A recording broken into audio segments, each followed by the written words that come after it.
That a few weeks ago.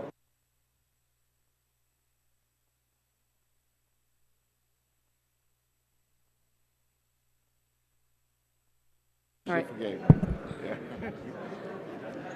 The subcommittee will now come to order.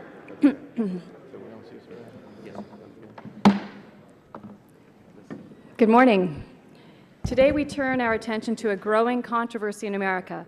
Should internet gambling be legalized, and if so, what role should the federal government play?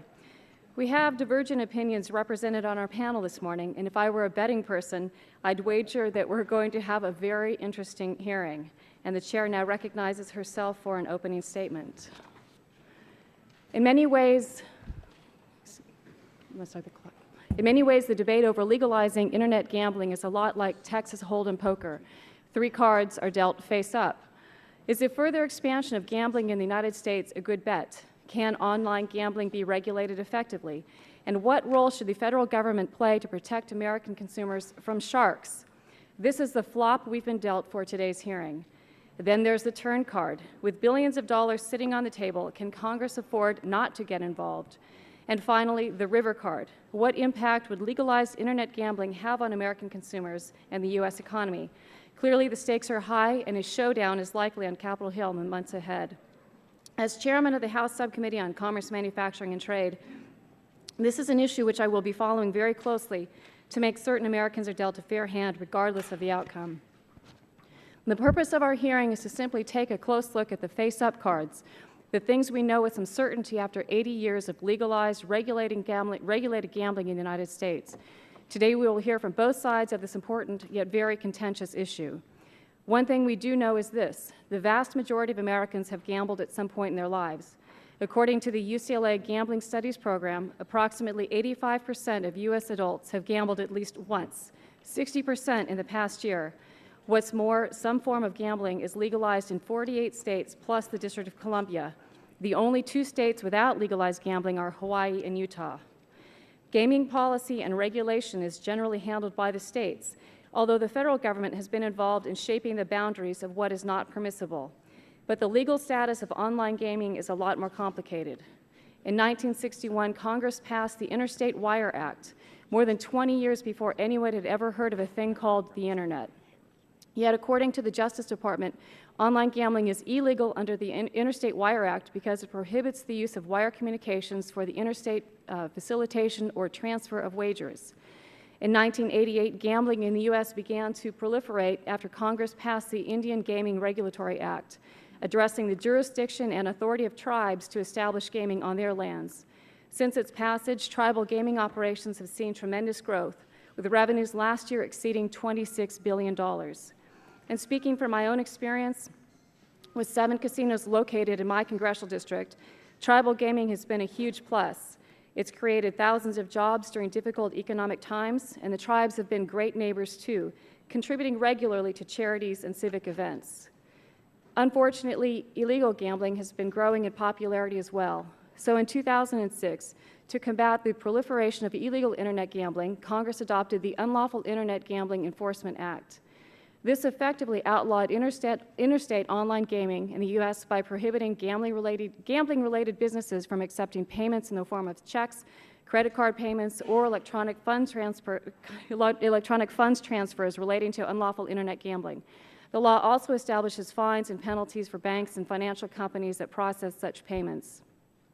In April of this year, 3 of the top poker websites were shut down, and 11 people indicted for bank fraud and money laundering, raising new questions about the law. Proponents argue that the statute has not reduced internet gambling. It has simply driven it underground and offshore, where sharks can operate with impunity. Legalizing internet gambling, they argue, would actually allow the government to provide greater protection for consumers. Proponents also argue that if Internet gambling is legalized, the U.S. would realize significant tax revenues from online bets that are currently directed to non-U.S. based gaming companies. It's estimated that Americans wagered $16 billion last year on Internet poker sites alone. But those who want to keep the ban on Internet gambling in place argue that repealing the current law will expose more Americans to serious problems such as compulsive gambling. They're also worried about an increase in fraud, money laundering, and organized crime. Still others have expressed concern that state budgets could be harmed by the loss of lottery and gaming revenue, and they point to a huge potential impact on existing legitimate gaming operations. So as policymakers, the issue of legalizing Internet gambling certainly raises a lot of questions for us to consider. How effective is current enforcement of online intrastate gaming? What, if any, forms of interstate gaming online should Congress consider allowing? What consumer protections exist for online gaming today, and do they need to be strengthened? And how would any easing of legal restrictions on Internet gaming affect American consumers and other stakeholders? Hopefully, after today's hearing, we'll have a better idea of whether we need to hold them or to fold them. And so with that, I'm happy to recognize the gentleman from North Carolina, Mr. Butterfield, the ranking member of the subcommittee, for 5 minutes for his opening statement. Let me thank the chairman for convening this important hearing today. This is a topic that I've heard so much discussion about since I've been in Congress, and I'm just looking forward to the 6 witnesses that we have in front of us, and hopefully you can bring us a perspective that we have not heard before, or perhaps you may be able to reinforce some of the views that we have heard. And so as your ranking member, Madam Chairman, I look forward to working with you on this issue. Congress is no stranger to this issue, and we have grappled with how to best address it for some time now. My good friend, Congresswoman Shelley Berkeley, talks about this very often, both to us privately and in our caucus meetings. And so we want to keep her involved and try to bring some closure to this issue. Part of the reason why I think is because members of Congress, just like all of our constituents across the country, have very personal feelings about gambling. Certainly in my community, there are divergent views, and all across the country it's the same. Some are strongly opposed to all forms of gambling, while others see it merely as entertainment. The debate shouldn't be over whether gambling is moral or not moral. Instead, we should acknowledge that Internet gaming is happening now all over the world, including here in our country, where online gambling has been treated as illegal by the Justice Department. As a result, the American Internet gamblers have turned to unregulated foreign offshore entities for access to games. The offshore entities may not provide consumer protections for those who gamble, and there is no U.S. oversight to ensure U.S. citizens are not harmed. There is often no legal recourse for consumers who have been wronged by bad offshore actors. There's also the small issue of money. Last year alone, Americans wagered $16 billion just on Internet poker. While some of that money went back to players in the form of winnings, the overwhelming majority remained offshore, unregulated and untaxed. With our significant national debt, a common-sense solution seems clear. We need a robust debate on whether Internet gaming should be legalized in the U.S., and if so, we will need an oversight structure put in place to ensure consumers the strongest possible safeguards. Games like poker and bingo are as ubiquitous in the U.S. as baseball and football, and are played by young and old alike. But technology has indeed evolved, permitting individuals to participate in games of chance and skill in real time and remotely. Instead of embracing a new twist on an old game, our inaction has led Americans to spend their money offshore and at their own peril. Permitting Internet gaming entities to operate within the U.S. could yield tremendous financial benefits to struggling federal and state coffers through unrealized direct and indirect tax revenues. It would also allow for oversight of and accountability for the industry's business practices. Most importantly, we would have the opportunity to create and implement strong consumer safeguards that each entity would have to follow. Having anytime access to gamble, real money, raises significant concerns. The compulsive gambler would no longer have to expend any effort, like driving to a casino, to play the game. A mouse click and a credit card number are all that he or she needs to play, but with no human interaction with the house. There is no one and no way to cut someone off if they've played too much. Before long, that same gambler has maxed out his or her credit cards and faces the dreaded bankruptcy. Of worse, he turns to criminal activity to finance his habit.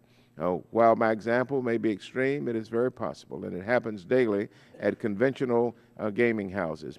People ultimately must have personal responsibility to know when enough is enough. But when the line blurs, safeguards must be in place. That is why any legislation that permits Internet gaming in the U.S. must have protections in place to mitigate compulsive gambling. Consumer protections must also be in place to ensure that the games are honest and fair and truly randomized. The economic boom that could result from legalized Internet gaming is perhaps the most compelling reason to give it serious consideration. Hundreds of millions of dollars in new revenues could be realized by struggling states. Tens of thousands of jobs could be created all across the country to directly support the new industry. Considering the fragile and struggling state of our economy, I strongly believe that all potential remedies should be considered to return us to greater prosperity. Thank you, Chairman. I yield back. I thank the gentleman. And in accordance with committee rules, Chairman Upton has yielded his 5 minutes to me, and I would now recognize the gentleman from Texas, Mr. Barton, Chairman Emeritus of the full committee, for 3 minutes. Thank you. Thank you, Madam Chairwoman. It's good to have Senator D'Amato on the panel, and I see former Congressman John Porter out in the audience. It's good to have you here. Poker is the all-American game.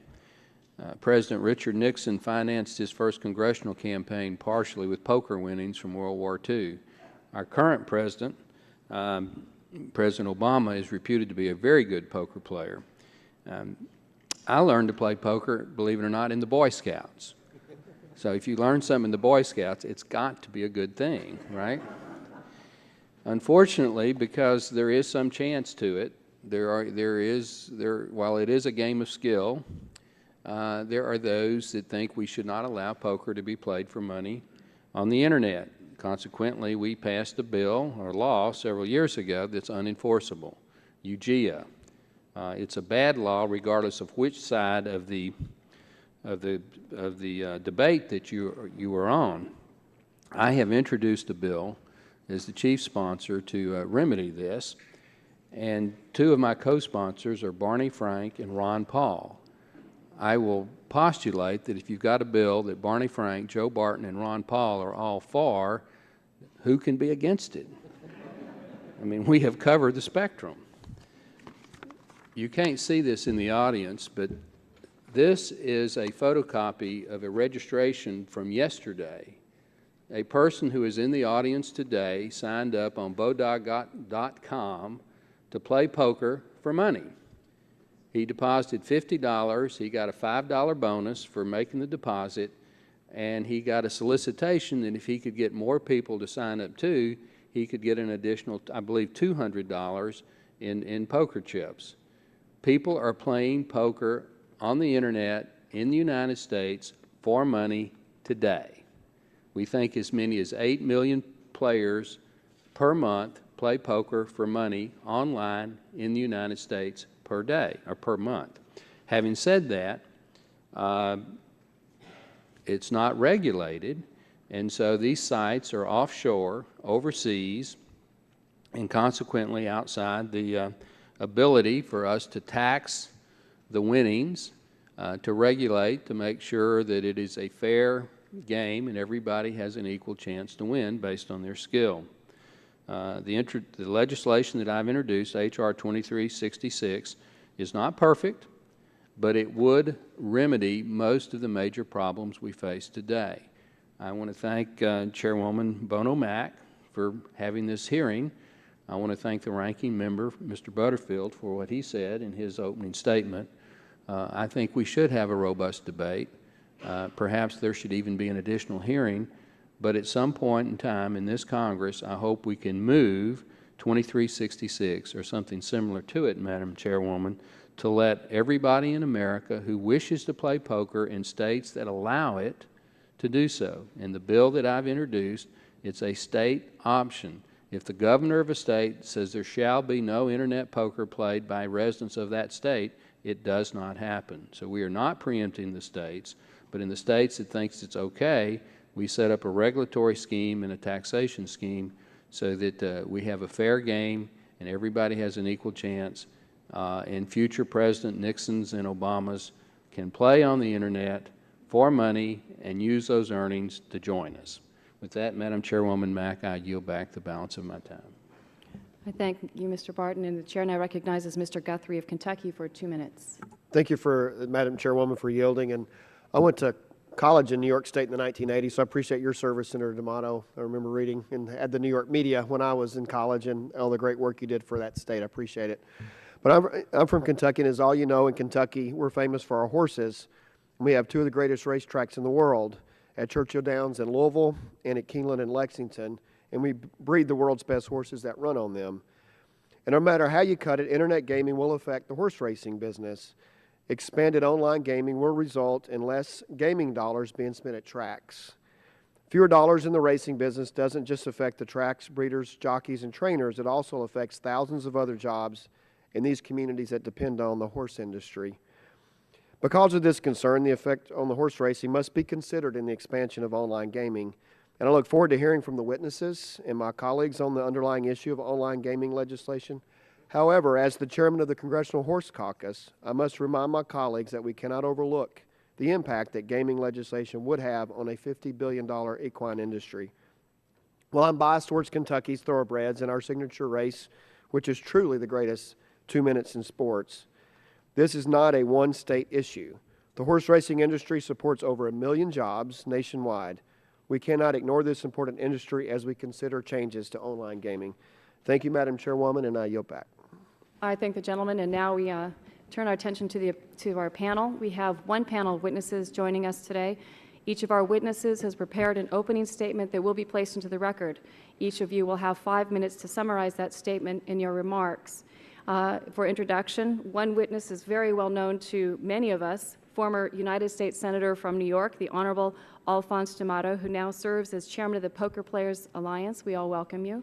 And then we have Perry Aftab, advisory board member of Fair Play USA. Also testifying, we have Keith White, executive director of the National Council on Problem Gambling. We have Kurt Eggert, professor of law from Chapman University School of Law. We have Ernest Stevens, chairman of the National Indian Gaming Association. And our final witness is Dan Romer, director of the Adolescent Communications Institute at the Annenberg Public Policy Center. Good morning. Thank you all very much for coming. Again, you'll be recognized for 5 minutes. To keep track of the time, there are lights and timers in front of you. When the timer turns yellow, you'll have 1 minute left. And please remember to turn your microphone on and bring it close to your mouth, although we might hear you. The TV audience might not at home, so it's very important you remember to do that. So, Senator D'Amato, we're very pleased to welcome you and recognize you for 5 minutes. Well, Madam Chairman, thank you so very much, and let me wish you a belated happy birthday. I understand yesterday you celebrated your birthday. And I'd like to thank you again for giving us an opportunity to testify on an issue which I care very much about. Indeed, in my capacity as chairman of the Poker Players Alliance, I've been privileged to represent 1,200,000 Americans who've joined our organization and who love this great American pastime. They love playing poker in their homes, casinos, card rooms, charitable games, and yes, on the internet. I want to congratulate the committee for holding this hearing and an opportunity to get a better understanding of what the status quo is as it relates to poker and the internet. And let me say, status quo is badly broken, and it benefits no one. Although it may have been well-intended, the legislation that passed 4 years ago, the fact of the matter is that it has created many more problems than it has solved. It has endangered young people. It has endangered problem gamblers. It has endangered those who want to participate in an honest, legitimate game. And it's my fervent hope that this committee will respond by taking up legislation similar to the bills introduced by Congressman Barton and Congressman Campbell. And at this point, let me take a moment to congratulate Chairman Emeritus for his leadership on this issue. Congressman Barton, you've stolen my speech. You've said it all, and you said it much more eloquently and much more succinctly than any former United States Senator could do, because we never had time limitations. And so this 5 minutes is rather difficult for me to deal with. But let me just touch on one or two points. Internet poker, as the Congressman has just said, has not gone away. And it's hard to envision a scenario where it will. What's taking place now is it takes place under the radar, with no regulations, with no taxation, with unscrupulous groups who can and do operate. They operate in the public, and the government can do little, if anything, and certainly doesn't safeguard the general public. As the Congressman indicated just yesterday, a young man by the name of John Pappas, with his Federal Credit Union debit card, very interesting, I guess it's the Wright-Patman debit card, went and opened an account at Bodog.com. Now, he could have been anybody. He could have opened up an account, been underage, been under the age of 21, because they give these cards to just about anybody. Once I got one for my dog, believe it or not. And so a 16, 17, 18-year-old can certainly do that. So where's the protection for young people? And let me tell you, we have people on this panel today who speak up for young people. Perry has done a fantastic job, Perry Aftab. One of the things that the Congressman's legislation provides for is verification, and the type of verification that will keep youngsters who are under 21 from playing. That's the kind of thing that you need to do. One of the things that the Congressman's legislation will see to it that you don't have unscrupulous operators who inveigle the poker players' money and use it for themselves. And we've seen that situation with Full Tilt. Horrible situation where people took poker players' money that should have been placed in a trust account and distributed as dividends to the people who ran that corporation. Terrible betrayal of people. Let me say, there are those internet sites that operate where they do have a trust account. PokerStars, for example. Legislation required that they have a trust account for those dollars, and that's what Congressman Barton's legislation does, so that you can't have this inveigling, so you have proper supervision. And again, if you want to protect young people, and I understand the genesis of this came from a genuine concern that so many young people were flocking to the poker rooms, the poker sites. TV was carrying it. I think the third most watched game on television, sport, was poker, online poker on television. And so you had kids getting involved. Well, how do you keep them from doing it? By passing legislation that will require verifiable identification. That's how you do it. How do you keep the deadbeat dad from becoming a problem gambler?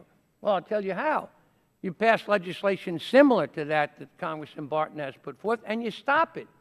Because states can then post the deadbeat dads that will not permit them to go on the internet and gamble.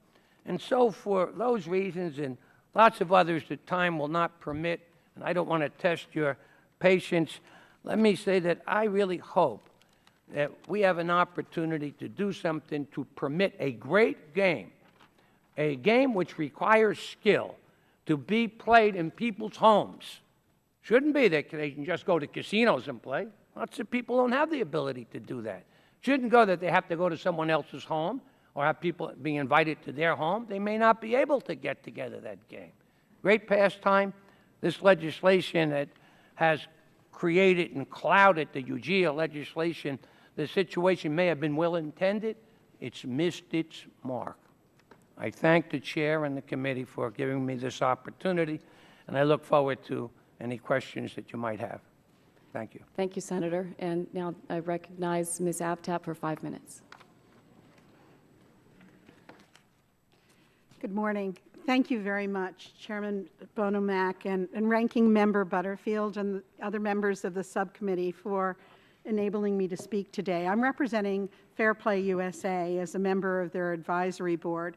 I'm joined in that advisory board by Louis Freeh, who was director of the FBI, and the first Secretary of Homeland Security, Governor Ridge, who are unable to testify today.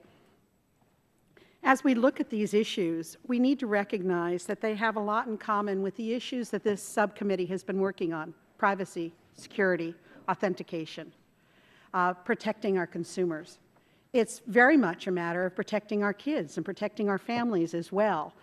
So I've been, and to the extent any of you know my work, I've been probably best known for protecting kids and families online as the unpaid executive director of Wired Safety. We're the oldest and largest internet safety group in the world.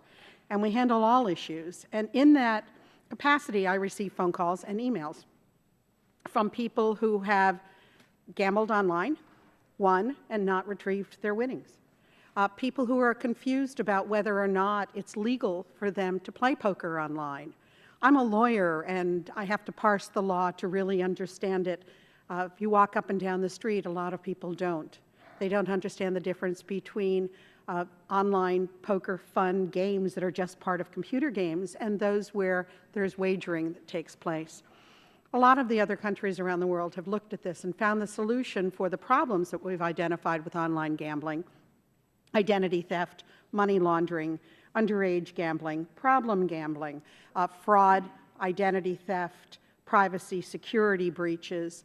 All of these issues can be dealt with the ironic position of legalizing certain aspects of online gambling, but regulating it and being able to enforce it. The benefits of this allow us to help people who are defrauded, put in the safeguards that have been put in brick-and-mortar gambling situations. As we look at this, it's not a matter of whether gambling is moral or not. I think that issue was dealt with many years ago when state lotteries were put in place, when we looked at tribal gambling and we saw how many schools could be funded with this. But we can put safeguards in effect that are not in effect now. What's happening now isn't working.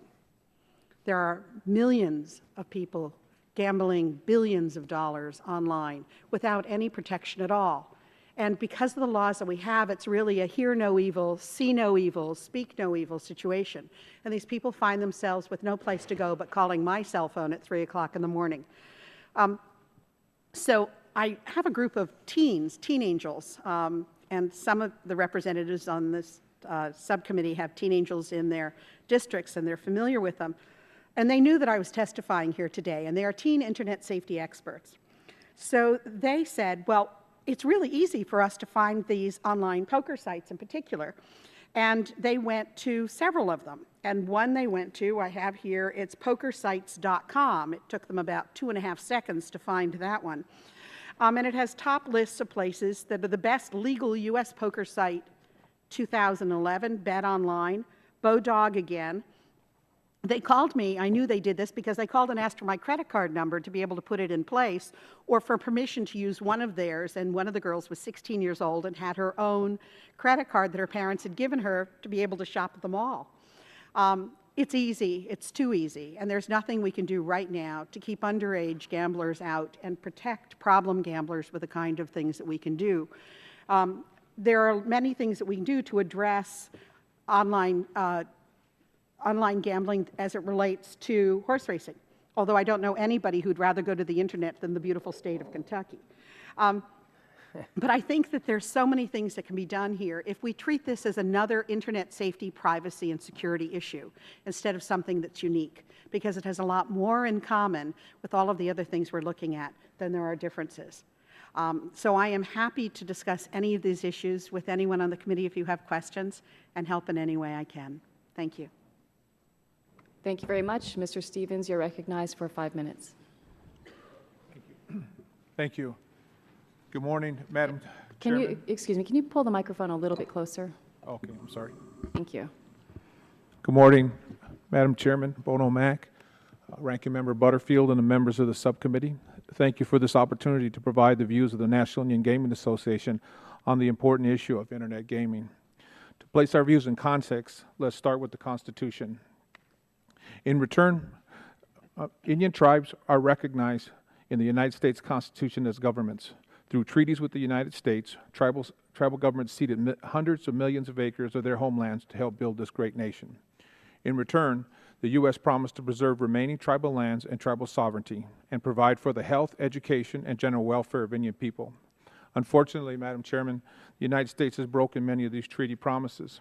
After suffering generations of failed federal policies, tribes took matters into their own hands in the 1960s and 70s when they began to use gaming as a means to generate revenue to meet tribal needs.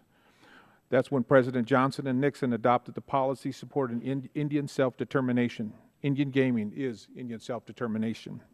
In 1988, after more than a decade of legal challenges by states and commercial gaming interests, Congress stepped in and established a federal law through the Indian Gaming Regulatory Act, or IGRA. IGRA acknowledges Indian tribes as governments with the right to regulate and operate gaming. IGRA provides that tribal gaming revenues be used for tribal government purposes.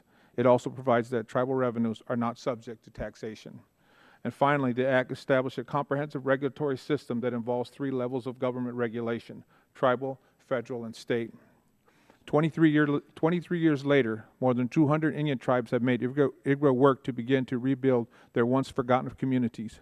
Gaming revenues are working to improve tribal education, health, elder care, and rebuilding tribal infrastructure, and so much more. For many tribes, Indian gaming is about jobs. In 2010, Madam Chair, Indian gaming created more than 600,000 American jobs. Without question, Indian gaming is putting people to work. These tribes realized that the gains would not be possible without strong regulation. The tribal regulatory system employs more than 3,400 regulators along with state-of-the-art technology to protect tribal revenues. In 2010, tribes spent $375 million in regulation. The system is costly, it's comprehensive, and our record and experience shows that it's working. Because of Indian gaming, tribal governments are stronger, our people are healthier, and an entire generation of Indian youth have hope for a better future. As a result of these gains, all tribes are weary when Congress considers changing the playing field with regard to gambling. Legalized Internet gaming raises significant concerns. In 2010, tribal leaders conducted more than a dozen meetings to discuss the issues of Internet gaming. From these meetings, tribal leaders nationwide have unified behind a set of general principles regarding federal Internet gaming legislation. These principles are listed in my written testimony, and I'll try to summarize these for you, Madam Chairman. First, our principles require that federal legislation provides similar authorizations and protections for tribal Internet gaming that IGRA provides for Indian gaming. To accomplish this goal, Internet gaming legislation must acknowledge that tribes are eligible to operate and regulate Internet gaming. If federal regulatory system is required, tribes ask that the NIGC be vested with authority to regulate tribal Internet gaming. The National Indian Gaming Commission is the only federal agency with experience in regulating any form of gaming in the United States. Indian Country's 4th principle states that the federal legislation must acknowledge that customers may access tribal Internet sites as long as such gaming is not prohibited where the customer is located. And 5, legislation must acknowledge that tribal Internet gaming revenues are not subject to taxation. Tribal gaming revenues are 100% taxed. These funds go to serve the public purpose of tribal and nearby communities.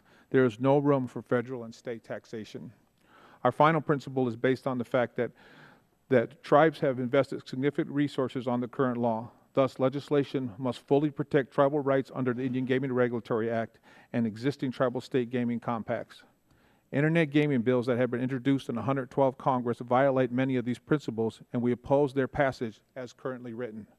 In addition, there are many stakeholders that have yet to be heard from. For example, neither the Departments of Justice, Interior, Commerce, Treasury, or the National Indian Gaming Commission have been heard on this issue. I know my time is short, so I'll briefly conclude, Madam Chairman. Indian gaming has proven to be the most effective tool to help Indian tribes address more than a century of federal policy failures. Tribes are concerned that legalized Internet gaming will threaten these gains. NIGA has dialogued with Congress on Internet gaming for close to 15 years, and on the most recent discussions, tribes have met and unified behind these set of core principles. We look forward to working with Congress on this subcommittee and to ensure that any legislation moving to legalize Internet gaming adheres to these principles that are developed and established by the tribes across the United States. And I thank you again for this opportunity to testify, and I'm here to answer any questions you may have, Madam Chairman. Thank you, Mr. Stevens, and now happy to recognize Mr. White for 5 minutes. Thank you, Madam Chairman, Ranking Member Butterfield, and the committee members. My name is Keith White. I'm the Executive Director of the National Council on Problem Gambling. This is actually my 12th year anniversary with the National Council. I started 12 years ago this week. The NCPG is the national advocate for programs and services to assist problem gamblers and their families. We have a 39-year record of independence and objectivity in dealing with the often controversial issue of gaming. We are neutral on legalized gambling, taking no position for or against it. Our main concern is advocacy for problem gamblers and their families. We believe strongly the most ethical and cost-effective response to problem gambling issues raised by the Internet is a comprehensive public health approach. Problem gambling, like other diseases of addiction, will likely never be eliminated, but we can and must make better efforts to protect consumers, prevent addiction, and mitigate the damage. It is inconceivable that Internet gambling would be legalized without dedicating a portion of the new revenue to address the known social costs of gambling addiction.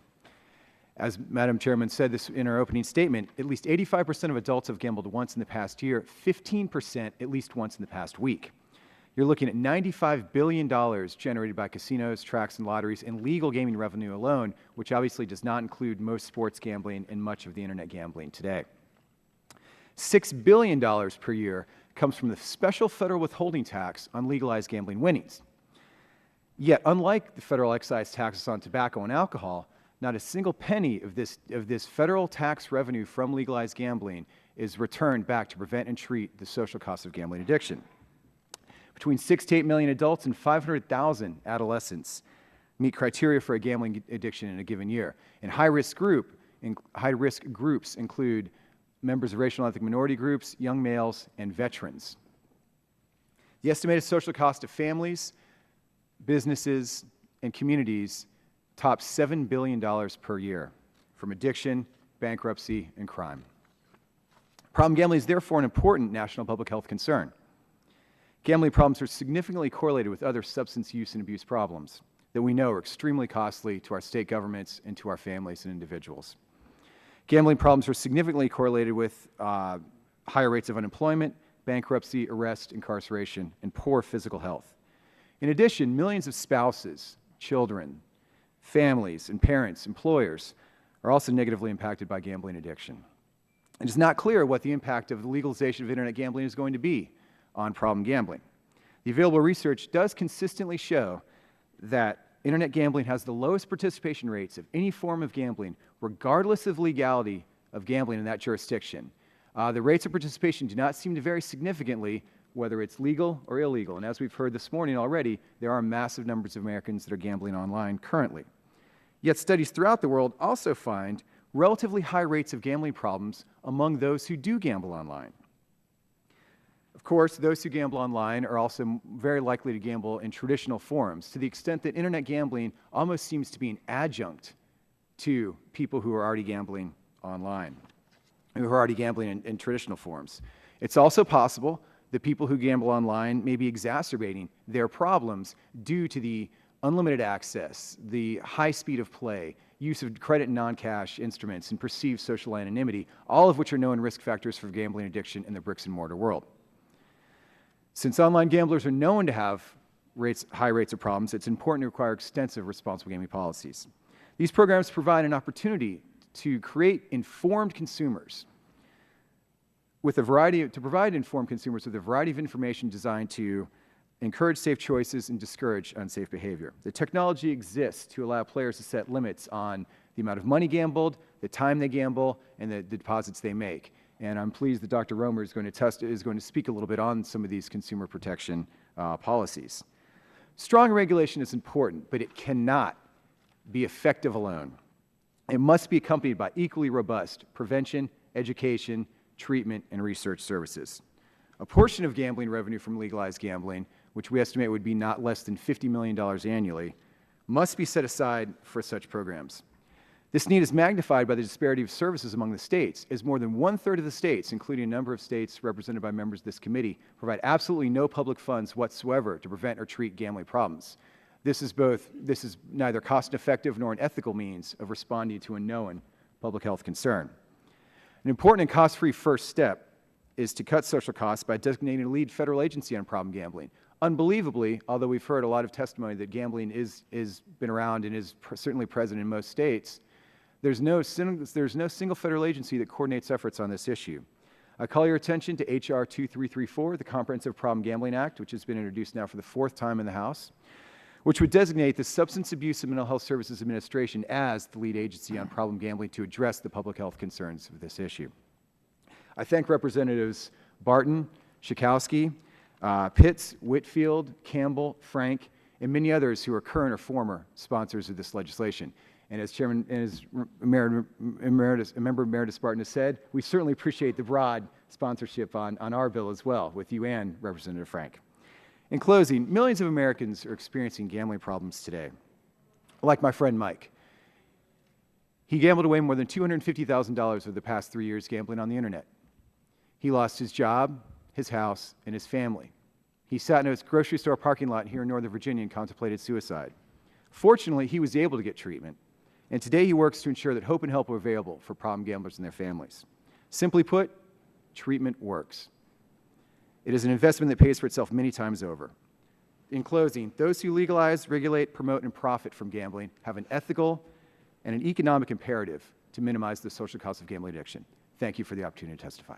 Thank you, Mr. White. And Professor Eggert, welcome, and you're recognized for 5 minutes.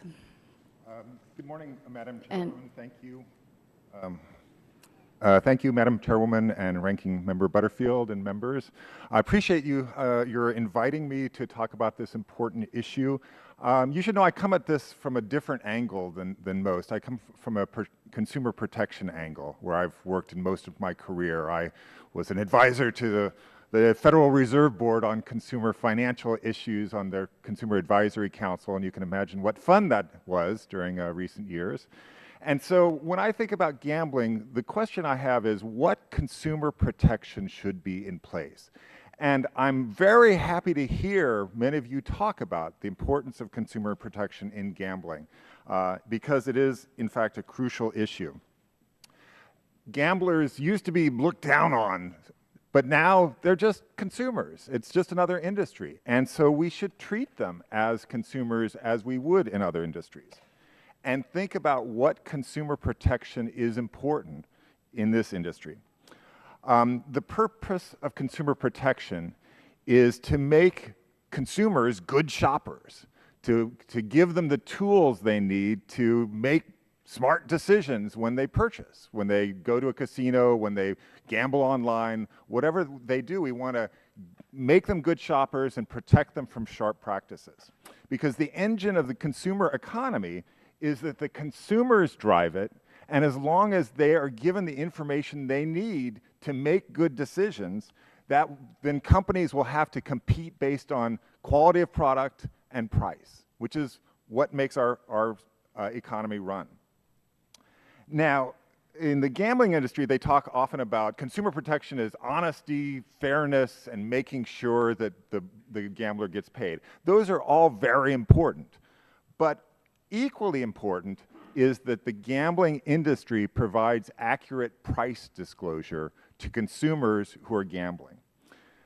Now, the price of the game in the gambling industry is a very interesting thing. If you play a $100 slot machine, you put $100 in, but on average, you get money back. Otherwise, why do it? And so the real average price of a slot machine is the amount that the casino retains from the gambler's bets. So if you bet $1,000 and you get $970 back, then the price of that gambling was $30. For slot machines, casinos know exactly what the average hold percentage of the slot machine is. They can order a slot machine with a 5% hold percentage, a 10% hold percentage, 15% hold percentage, and they know that's on average what that machine will cost. The problem is that information is not disclosed to gamblers. They may be sitting at a 2% hold machine table or a 15% hold machine table and not know the difference. They could be sitting at one much more expensive or much cheaper and not be given that information. It's crucial that gamblers have this information so that they can make smart decisions and so that they can shop based on price. Any internet gambling should include that. And so any legislation for internet gambling should require disclosure of the hold percentage of every slot machine on the system.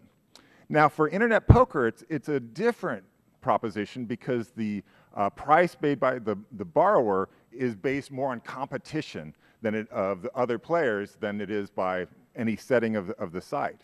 Here the problem is that professional players have new tools to use against recreational gamblers that far exceed anything that they could do in a casino poker table.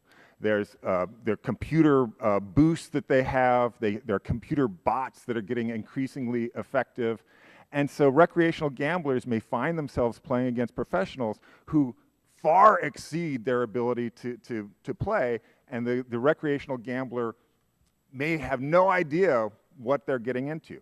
There's even computer tracking software using data mining that helps strong gamblers identify who the weak gamblers are so they can follow them to tables and play against them. This is a real problem for the internet poker industry because the industry doesn't want all of its recreational gamblers' money to be drained out by professionals using bots or other tools. And so any legislation has to think about how to have a level playing field in internet poker. And I have some ideas on that, but my time is up, so I'll appreciate any questions later on. Thank you. Thank you, Professor. And Dr. Romer, welcome. You're recognized for 5 minutes. Good morning, Madam Chair, and Ranking Member Butterfield and other members of the committee. Thanks for inviting me this morning. It's a pleasure to be here and to hear all the different points of view about this very difficult, what I think is a very difficult issue for you to deal with. So I've been doing research on gambling with adolescent gambling since 2002 at the Annenberg Public Policy Center, and trying to understand both the prevalence and the harms that might occur to young people as a result of all kinds of gambling, not just on the internet. And we've found with a lot of the research that we've been doing is that young people at a very early age are starting to gamble, and this puts them at risk potentially for gambling dependence as they get older. So it's very important for the committee and for the Congress to think about what the impact will be on young people and their families as a result of any actions that are taken with regard to online gambling. One of the things we've done is over the last, since 2002, is conduct the National Annenberg Survey of Youth, which studies young people ages 14 to 22. And what we found from this survey is that most of the attempts to restrict online gambling haven't been particularly effective, as we've already heard. We found in our last survey in 2010 that more than 400,000 male youth in the college age range gamble once a week, and 1.7 million more once a month. So a lot of people are online, as you've heard. The same is true of high school kids, very high rates, but not so much on a regular basis. So we think that age restrictions and promotion of and laws that would encourage age-restricted, responsible gambling, which is what we've seen in some of the other countries that have allowed online gambling, may be an approach that would work. But we're still very much in the early phases of understanding how online gambling will work, and I think we need research to understand it better.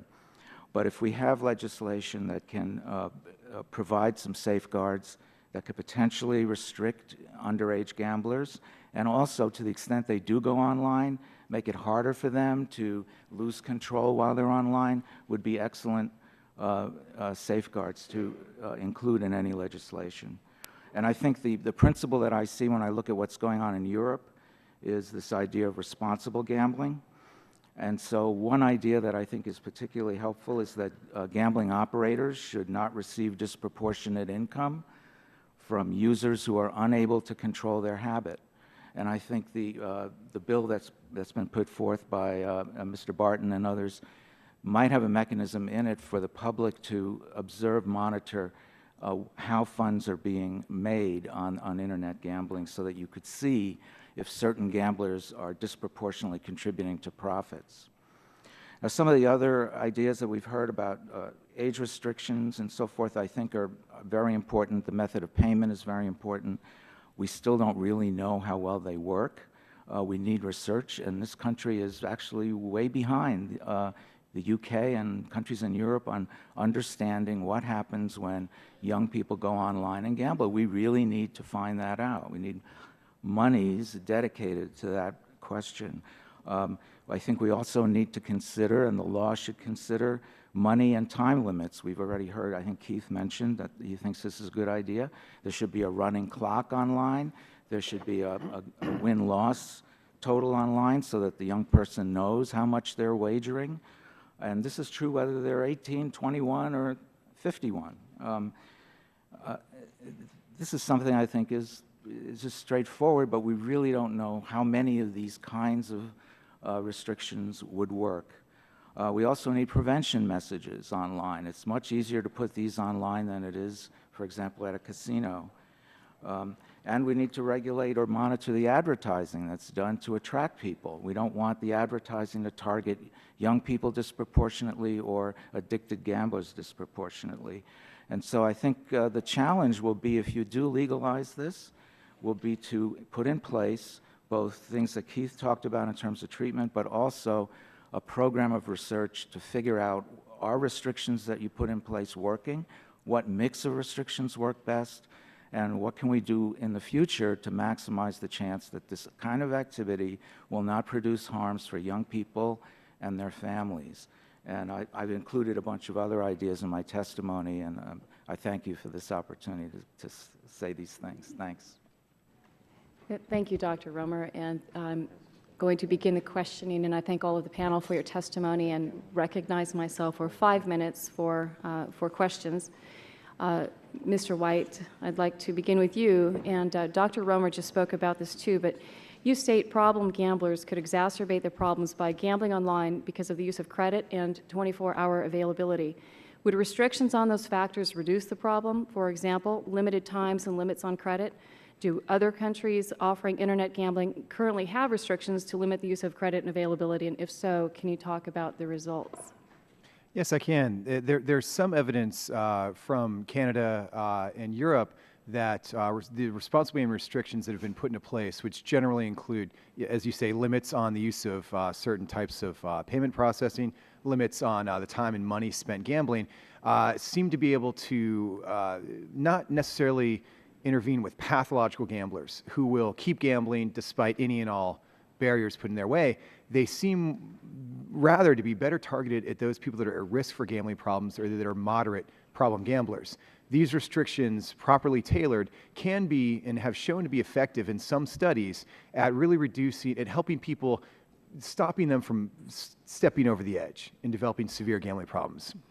As Dan said, we're not entirely sure exactly what works best, but we believe that there's enough evidence to show that some of these interventions can be effective. And in fact, some of them can be much more successfully implemented on the Internet with account-based wagering than in a traditional gambling forum. Thank you. Mr. Stevens, you suggest that any legislation authorizing online gambling should allow tribal governments early entry with a period of exclusivity. Can you explain the rationale for your position? Yes, I can. I think that, I think it's important to understand and appreciate that what tribes have been through in the history of the United States government. I could even speak just quickly about my grandmother.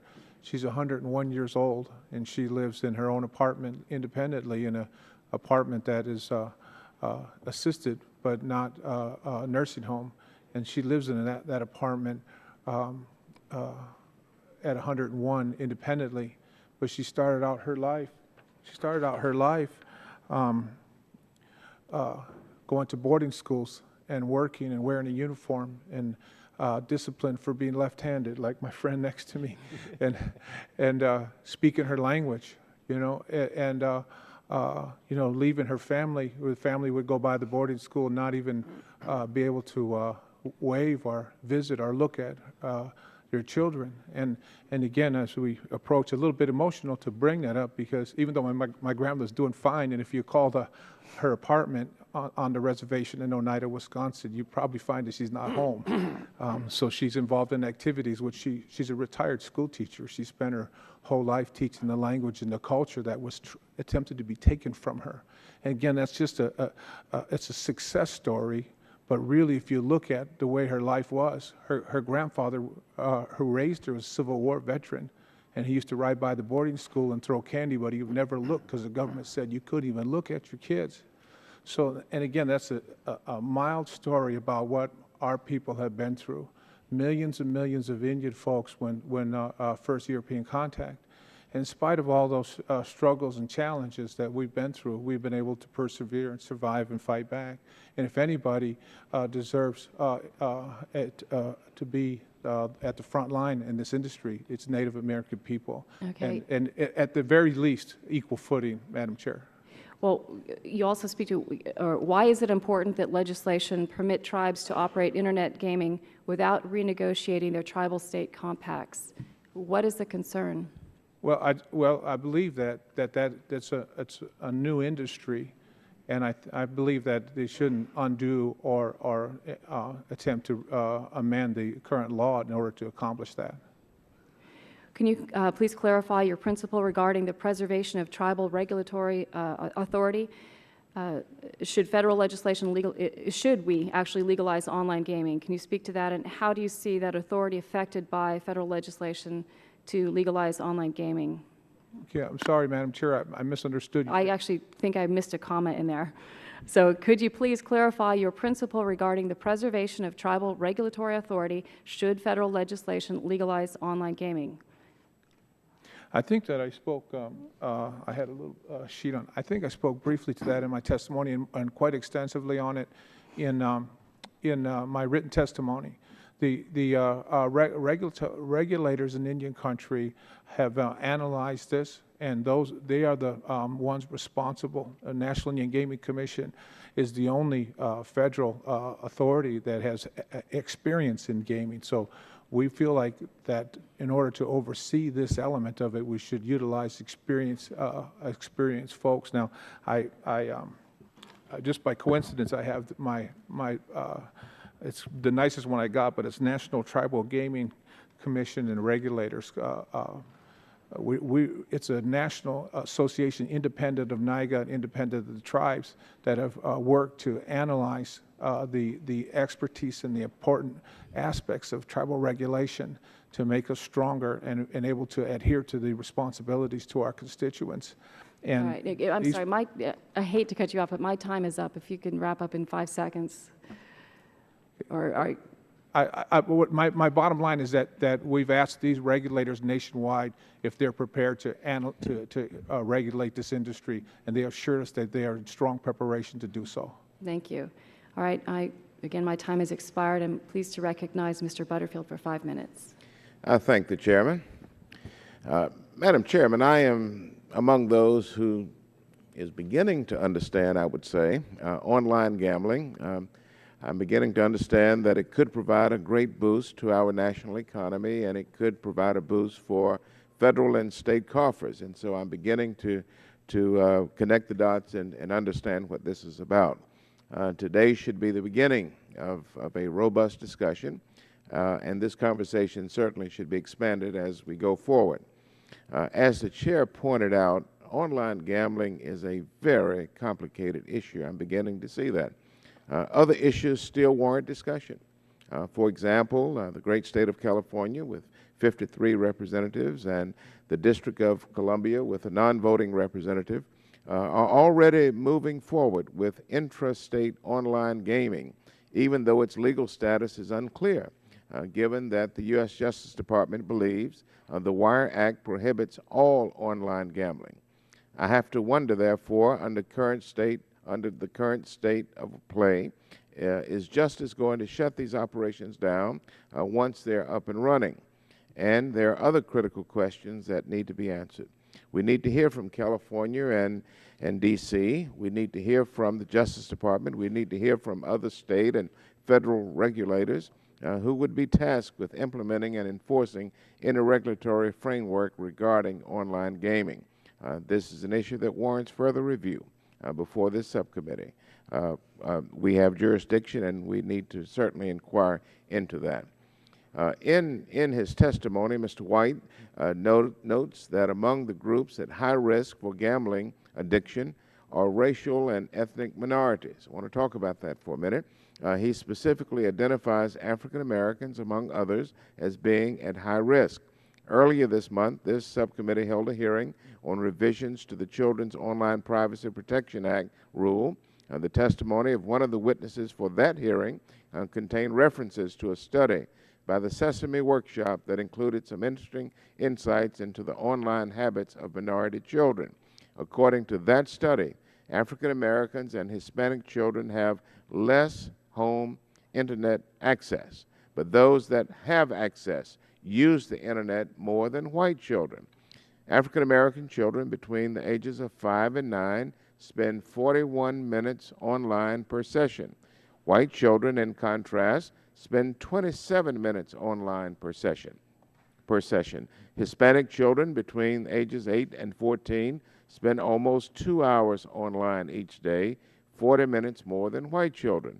The study also pointed out that children from low-income and ethnic minority homes were less likely to have adult guidance when accessing the internet. As a result, they were spending more time on lower quality websites or on activities that wouldn't help them develop school-based skills. And Dr. Romer, let me try you, sir. I know your own work has focused on the prevalence of gambling among high school and college youth.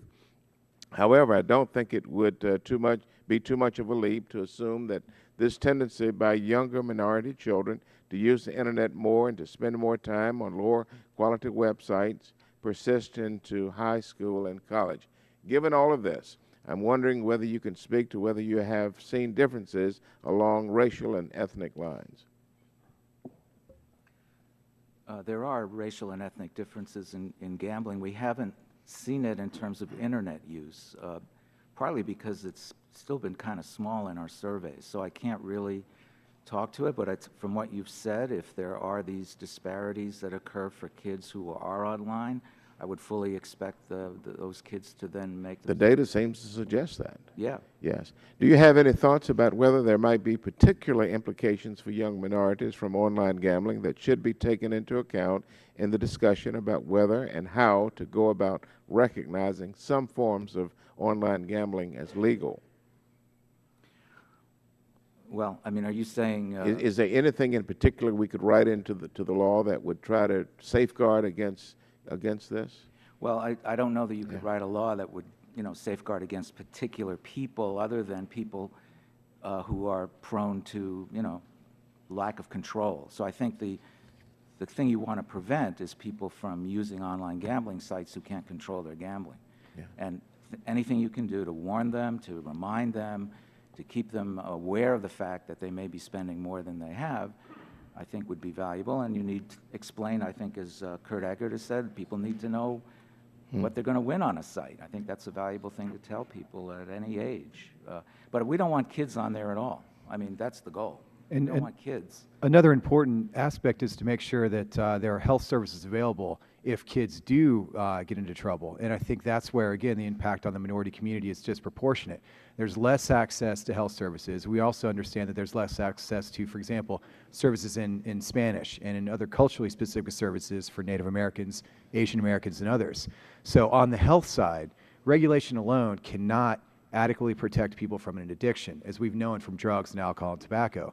You must have health services, and we must have within those health services dedicated culturally specific services available for both youth and adults to prevent, educate, treat, and research. And that's the way that we're going to make the progress against a public health disorder. Thank you. I think the gentleman and Chair would remind people that we have a 5-minute rule on questioning and answering as well, if we can try to stick close to it. We will have a second round of question that way. The Chair is happy to recognize Mr. Bass for 5 minutes. I thank the Chairman, and I also want to thank my friend from Texas, Mr. Barton, for for his courtesy. I have to preside at noon, and the House is not in session now. And when you don't show up at noon, people get uptight very quickly. I'm also quite perplexed by some of this discussion about all this money that could be lost with Internet poker. I know quite a few people who play poker, and I haven't met one yet that admits to ever losing anything. I'll also point out that New Hampshire is, as we well know, first in the nation presidential primary, and it will remain so. It also happens to be the first state to adopt a statewide lottery in 1964. It's raised over $4 billion and provided about $1.3 billion for public education in the state. My question, and only question, is for my former colleague from New York, Senator D'Amato.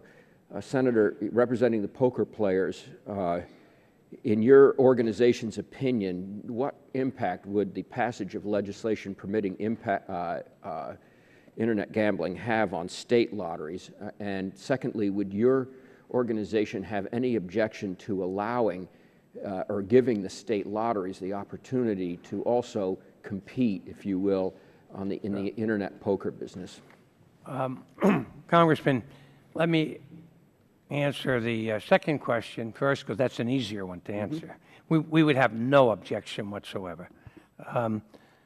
As it relates to whether or not there has been an impact, we believe that people who buy lottery tickets are generally not the same people, and we don't believe they really compete.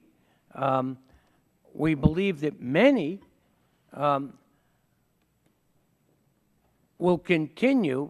If you look at the lottery tickets and their purchases, you will find that while the Internet does play a role, most of it is at your commercial establishments. And so we don't see a conflict, and we certainly have no objection to lottery tickets and the scrape-off tickets that the states put out there, having that ability. I'd also note that in New York, you presently have a situation where the revenues from the lottery, so I am very conscious of this, play a very substantial part in our state's economy and budget, and we want to protect that. And I'm certainly not advocating that we cut into that. But I make one other point,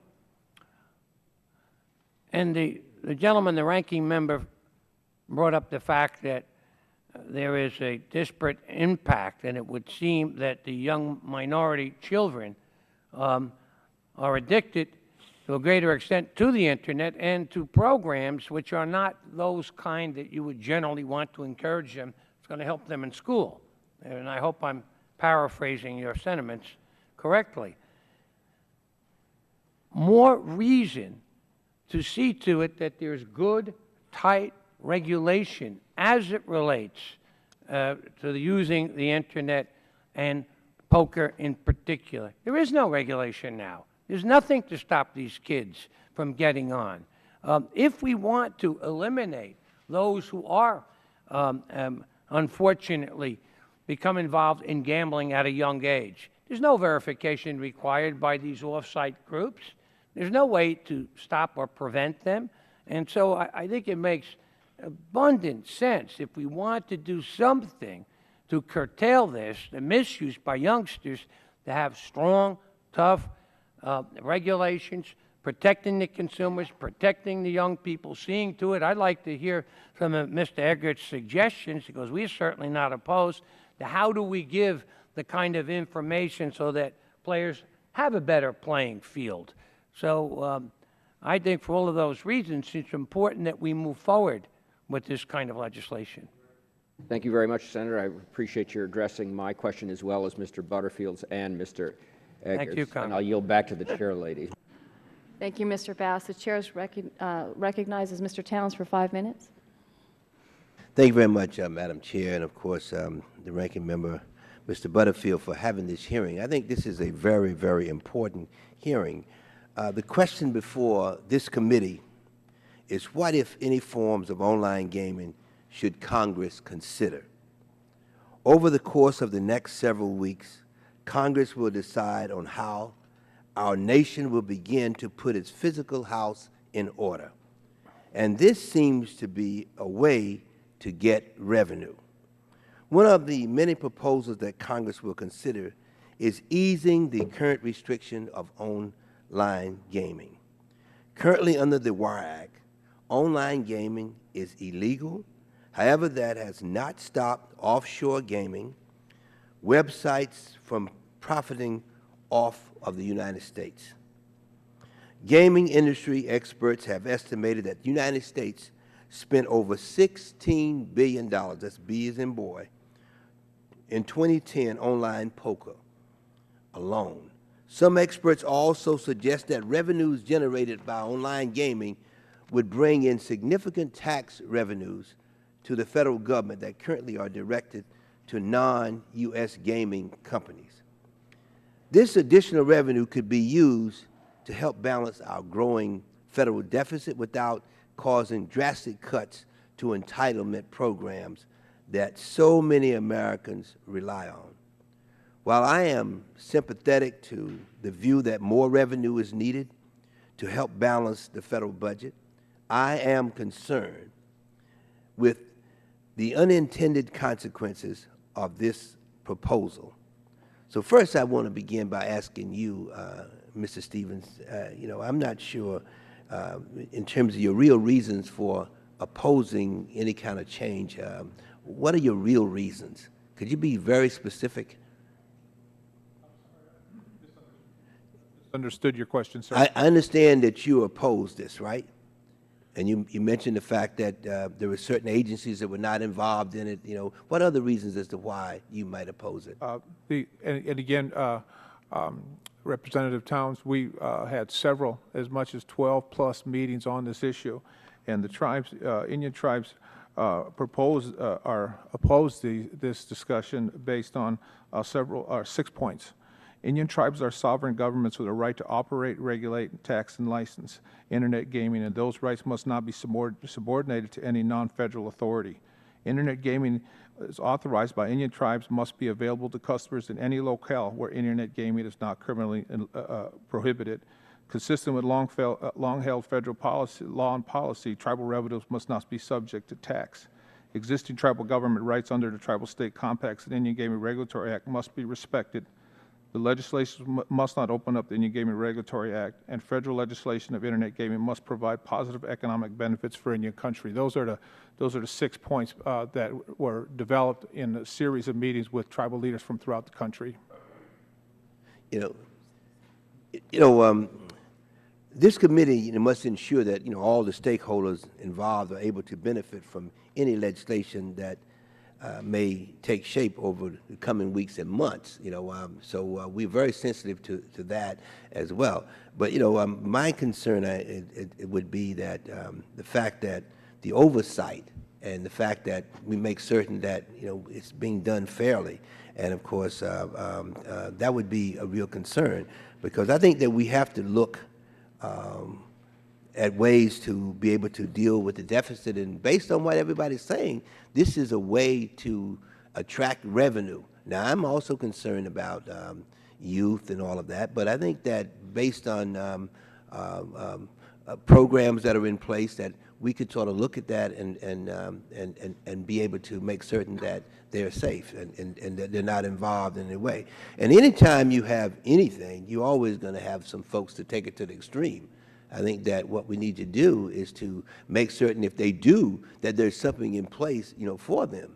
I mean, so you can name me almost anything, and I can tell you, how someone has gone and taken it to the extreme. You name it, and I think the main thing, though, is to try to put safeguards in place. And I think that that is an issue that we need to talk about, as to safeguards that we can put in place, programs that we can put in place that will make it possible for people to continue to function without destroying families. So I want to thank all of you for your testimony, and I'm going to respect the 5 minutes. Thank you very much, Madam Chair. Sorry. Thank you, Mr. Towns. I'll remember you at Christmas for that. And I'm pleased to recognize, I think, the best poker player in Congress, Mr. Barton, for 5 minutes. Well, I don't know about that. I haven't got some bills passed through the Senate yet. That's where you play real poker up here, is when you play with the Senate at the end of the year on getting your bills through. Mr. Rangel wouldn't like that either. That's exactly right. He considers himself world class. First of all, Madam Chairwoman, I would ask unanimous consent to put into the record a letter to you from Frank Fahrenkopf, who is the president of the American Gaming Association, and written testimony that he was prepared to give had there been room on the panel. I'm told this has been cleared by your staff and the minority staff, and that it's not a problem. Hearing no objection, so ordered. Okay, thank you. My first question to the distinguished panel: is there any one of you who believes that millions of Americans are not playing poker for money on the internet right now? Let the record show that they all no, stare at sir. me.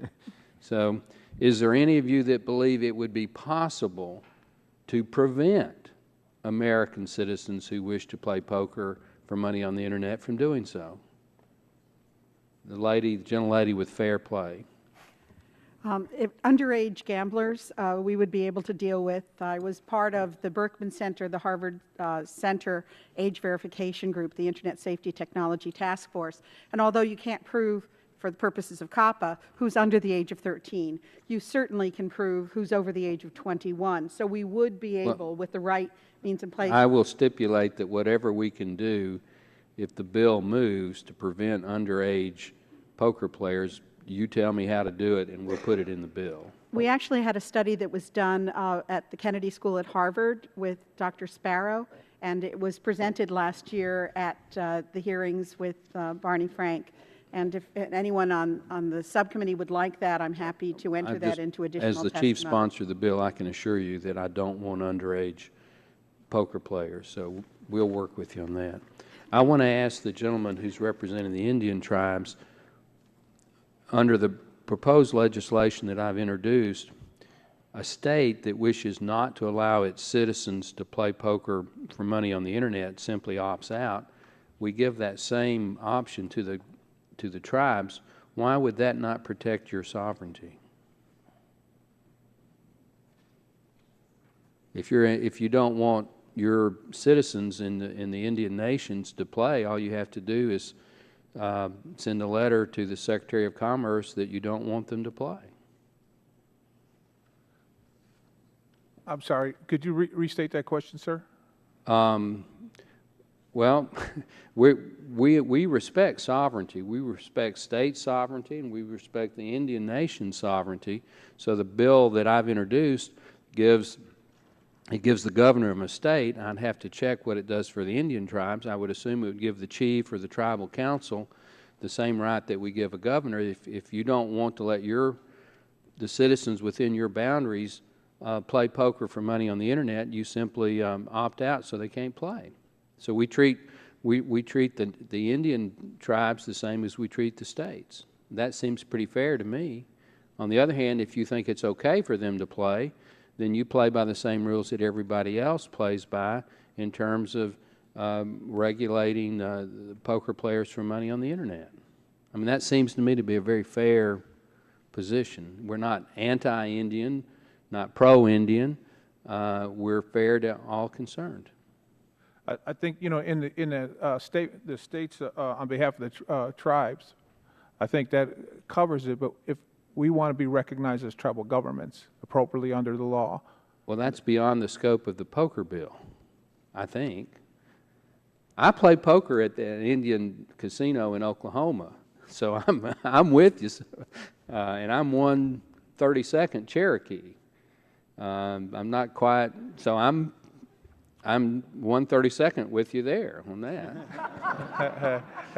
Well, sir, I'm a full-blooded Oneida from Wisconsin, and we used to engage in New York State, and you know, under the Jay Treaty, you know, we're encouraged to do commerce for not just with other Indian tribes, but other regions, and even across into our friends in the First Nations in Canada. Well, that may be larger than the scope of this bill, but we're not trying to treat Indian tribes for poker playing any differently than anybody else. Senator D'Amato, do do you think there are any technical issues in terms of addressing problem poker players and underage poker players that couldn't be addressed in this legislation? We definitely have the technology now, Mr. Congressman, to deal certainly with underage, certainly with problem gamblers, where there's nothing now restraining them. There's no impact. There's no one out there looking. And we can build into the system the kind of program that can identify where they can be placed on the list, where they will not be allowed then, if they go over a certain amount of money, to participate. Is this going to solve all the problems? No. But it certainly will eliminate and curtail what is taking place now.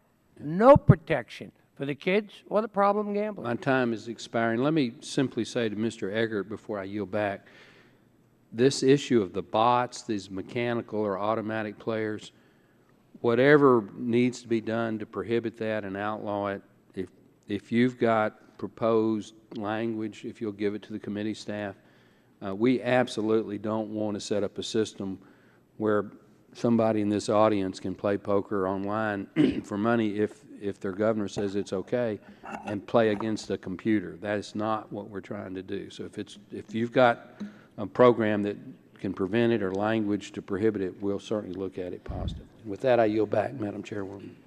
I thank the gentleman, and the chair recognizes Mr. Lance for 5 minutes. Thank you, Madam Chair, and good morning to you all. This is a subject that interests me greatly. Last term on the Financial Services Committee and this term on the Energy and Commerce Committee. Louis Freeh could not be here today, Madam Chair. He has a statement that states in part, addressing a growing threat that can mutate as rapidly as illegal internet-based gambling operated outside of the country is challenging in and of itself for federal law enforcement. And he goes on to say, online poker stands apart because it's a game that millions of Americans play at home with friends and family or even at charity fundraisers. Unlike most games, it's played against other players rather than against the house and relies on a set of practice skills. Unlike most other games, it is also not defined as illegal in other statutes. Clarifying which online games are illegal also creates an opportunity to establish a strict and transparent regulatory regime for online poker that allows adult consumers to play safely and securely while ensuring accountability to tax and law enforcement authorities. Madam Chair, I would request unanimous consent to introduce Mr. Freeh's statement into the record. Without objection, so ordered. Thank you very much, Madam Chair. Ms. Aftab referenced a wonderful study, in my judgment, from Malcolm Sparrow at the Kennedy School of Government up at Harvard, titled, "Can Internet Gambling Be Effectively Regulated, Managing the Risks?" And while I will not ask that the whole study be placed into the record, I would read in pertinent part that notwithstanding the current prohibitionist legal and regulatory approach, millions of U.S. residents gamble online through offshore gambling sites. The establishment of a well-regulated industry under U.S. jurisdiction would offer far better protection against online gambling's potential social harms than outright prohibition. That is my considered view, and certainly those who are interested in reviewing the full study can contact my office, or I am sure Ms. Aftab. To Mr. Stevens, good morning to you, and sir, I certainly respect your opinions, and I recognize your sovereignty and honor your sovereignty. You mentioned that tribes should not be subject to tax or third-party regulation based on their sovereign status.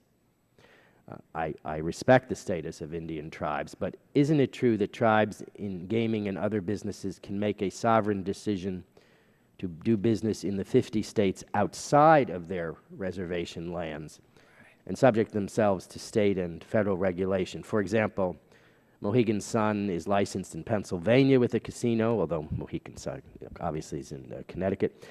And the Florida Seminoles purchased Hard Rock. If tribal gaming is to be expanded beyond the borders of the reservation through the Internet, isn't it inevitable that tribes will have to submit to some sort of regulation other than that of their own tribal governments? Yeah, and you know, I think that our regulation is established and prepared for to deal with this type of situation. I think that dealing with sovereign governments doing business from their sovereign territories are different than some of the areas where they've branched out and, again, appropriately engaged in other economic endeavors to reach beyond gaming as far as building our future. Thank you. Certain Indian tribes have been pushing the idea of regulating Internet gaming at the state level. I think that this might mean a challenge for tribes in small states. In poker, for example, where you need a critical mass of players to operate a site, how could a tribe in Rhode Island or South Dakota or even Connecticut hope to participate? It seems to me that this would only benefit a small number of tribes in California and the other larger states. Yeah, I think that we're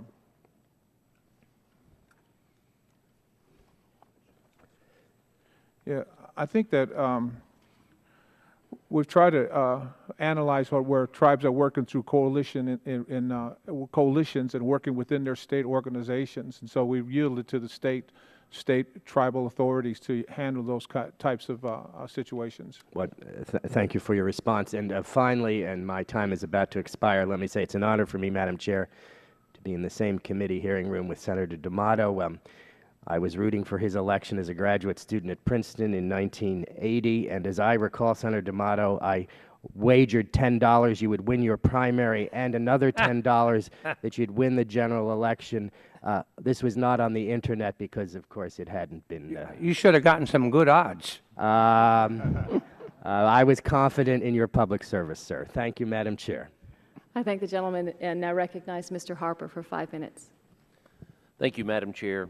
And welcome each of you here today, and appreciate you taking time out of your schedule. And it's been interesting to hear the input from each of you and the concerns, well noted, of what do you do about preventing or reducing the possibility of problem gamblers.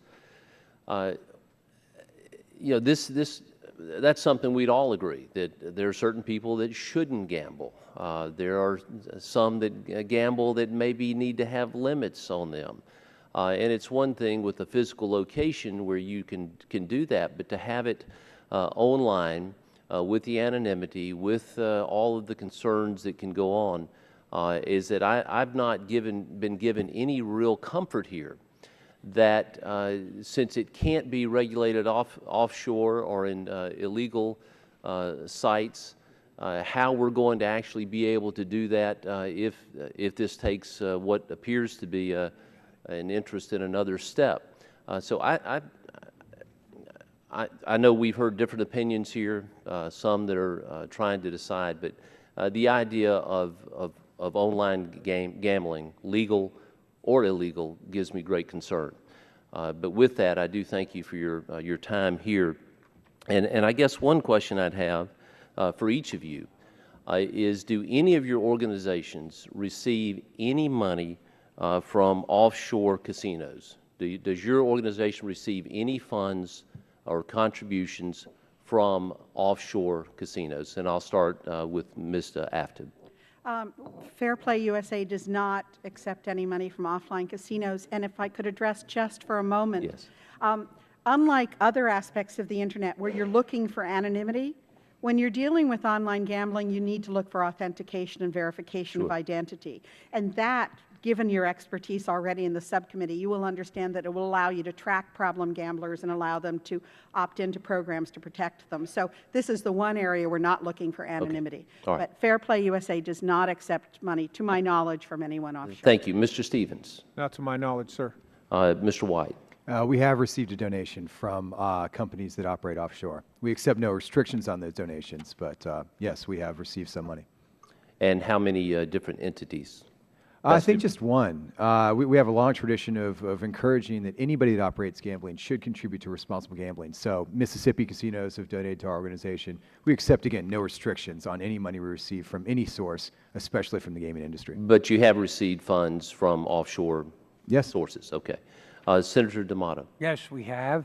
And I would note, though, we encourage this legislation so that we will permit onshore activities, and we say it should not be just offshore. Okay. And to your question, Congressman, as it relates to being able to ensure the age, right now there's nothing that restricts youngsters basically and requires age identification. We would say that we have the technology that's developed that is used today in banking, online banking, as it relates to the kind of proofs necessary for people to conduct banking activities. And that's that same process that we would utilize here. Thank you, Senator. Thank you. Professor Egert. I work for Chapman University. I have no idea who their donors are. I hope there are many, though. Dr. Romer. Yeah, so the Annenberg Public Policy Center doesn't accept money from any commercial. Okay. I think each of you, I think it's important that we just kind of know where we are on this, but it doesn't appear to me that there really being any real steps taken that are being used to block, perhaps the way to deal with the offshore or the illegals, illegal casinos, is to come up with ways to block payment to those sites. That's something I think we could develop more. But you know, we certainly have some that have argued that we should develop, legalize online gambling in this country, much the same way that we've heard others argue that we should legalize certain drugs. So I think you know, this is something that I think we need much more to look at. I'm not confident at all that we have the tools in place to do what we need to do. And this, here, the question in looking back and preparing for this, and this Senator D'Amato, I know in September of this year, the U.S. Attorney looked at, in New York, referred to full tilt poker as a global Ponzi scheme, and then there was you know, there are apparently thousands of online poker players out, about $300 million. Ultimate Bet, another organization that I believe you represent. Does Poker Players Alliance receive dues or contributions from either Full Tilt Poker or Ultimate Bet? No, no, we don't. Okay. And again, Congressman, I don't mean to beat a dead horse to death. It's already killed. But the one way to deal with Full Tilt and people like that who have taken advantage of the system is to provide a tough, strong, enforceable licensing bill. And I mean tough. There should be a requirement, as there has been for poker stars. I mention them because they are the largest offshore, where those dollars are segregated and placed in a special account so that these kinds of things can't take place. Had we had legislation, we could have prevented players from being taken advantage of. And that's why it cries out for regulation. And Senator D'Amato, with all due respect, perhaps it's better that we not go down this road and we work on ways to protect people against offshore sources. With that, I yield back. Gentleman's time has expired. The chair recognizes Ms. Blackburn for 5 minutes. Thank you all for being here. I will have to admit this is a feisty debate and a wonderful conversation, and I think many of our members are like me. We've got friends that are for it and friends that are against it, and it's good to have you all here and to listen to what you have to say. Mr. White, I want to come to you, and Senator D'Amato, I'm glad that the two of you are sitting there in the center, kind of like these debates. I've got the two people I want to talk to right in the middle. Now, Mr. White, you said that you didn't think that having online poker would expand the use. So, and that's curious to me. I'd like for you to talk about what is, if there is something in the American culture that is different about our addictive behavior, and then I would like to know, if it's not going to increase participation, then why are entities so anxious to offer online gambling? Well, Mr. White first. Thank you very much. That is a great question. It does seem that right now that the participation in poker is generally very low.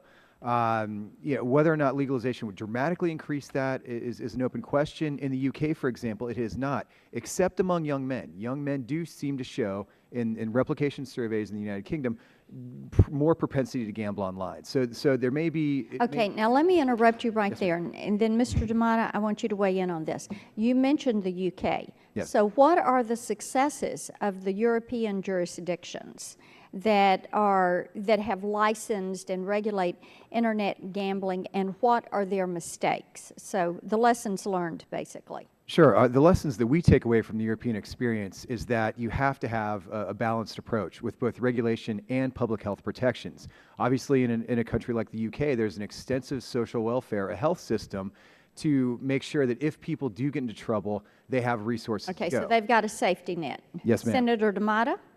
Well, I think that Mr. White has touched on it. Number one, we can and should provide revenues, and I think $50 million that he's mentioned that should be there to treat youngsters, to treat addicted people, to deal with their problem, easily could be made available with the revenues that would be generated from online poker players. Robust verification, we can do that today so that we know who it is that's playing, and we can keep that youngster off. We've learned that. Seeing to it that funds are utilized and segregated as they have in Europe to keep the kind of thing that Full Tilt engaged in, where they took monies that belonged to the players and distributed them out.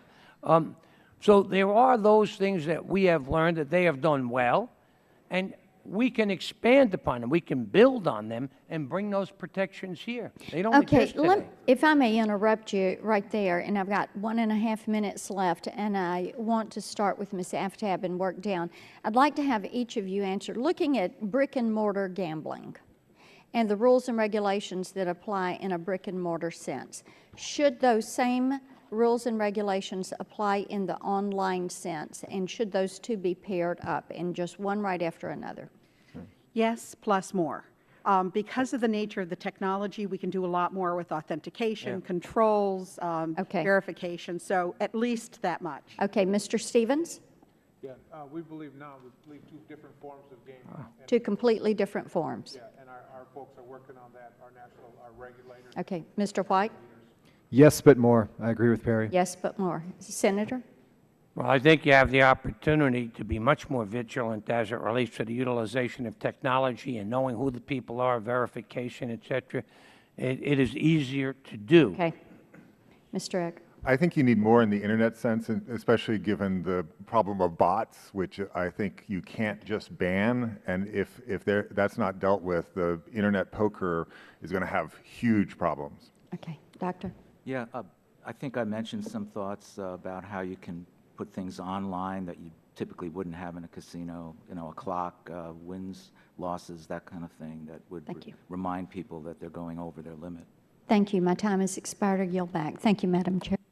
I thank the gentlelady, and the chair recognizes Mr. Stearns for 5 minutes.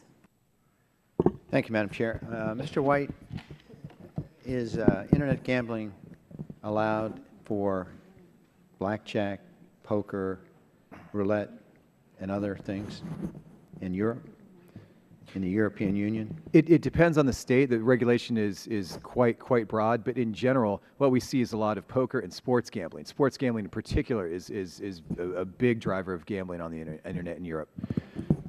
But they also have poker? Yes, yes, sir. Now, if I go to the 27 countries in the European Union, would all of them have poker? The law in the European Union is very complex. They're trying to harmonize that right now.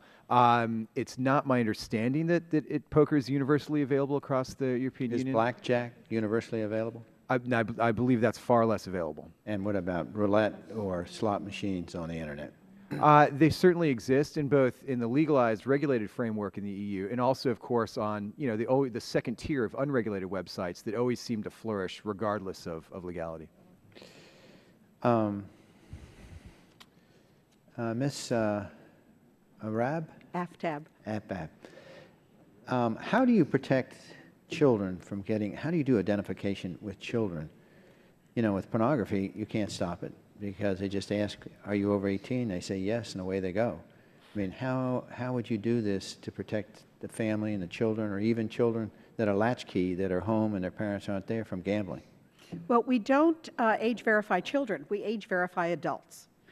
So that if the age is set at 21 and older, there are many indicators we have of someone being the age of 21.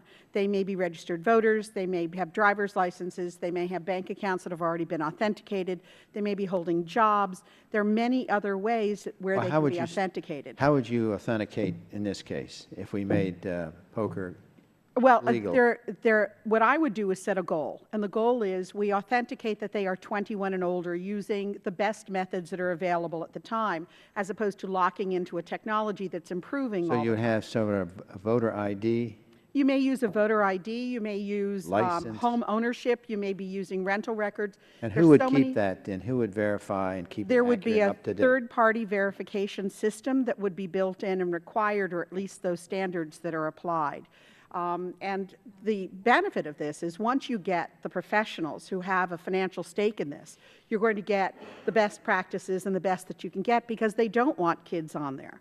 No, I know, and by but putting just like we have an E-Verify program that, you know, we took a long time to get that working, and in some cases it's not been accurate.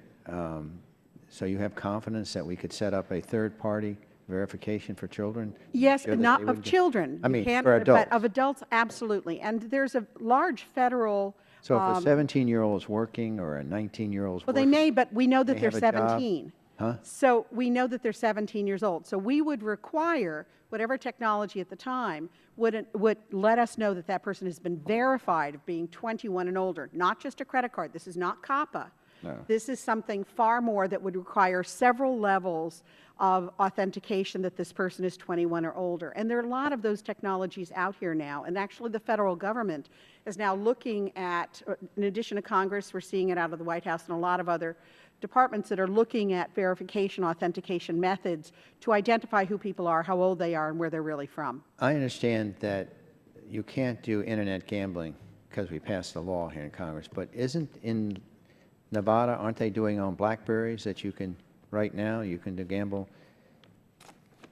intrastate? In other words, if I'm in Nevada today, can I gamble off my BlackBerry today? Yes, yes, sir. You can gamble. It's called remote gambling, and it's almost a wireless form of gambling that is And allowed. I can bet within- money.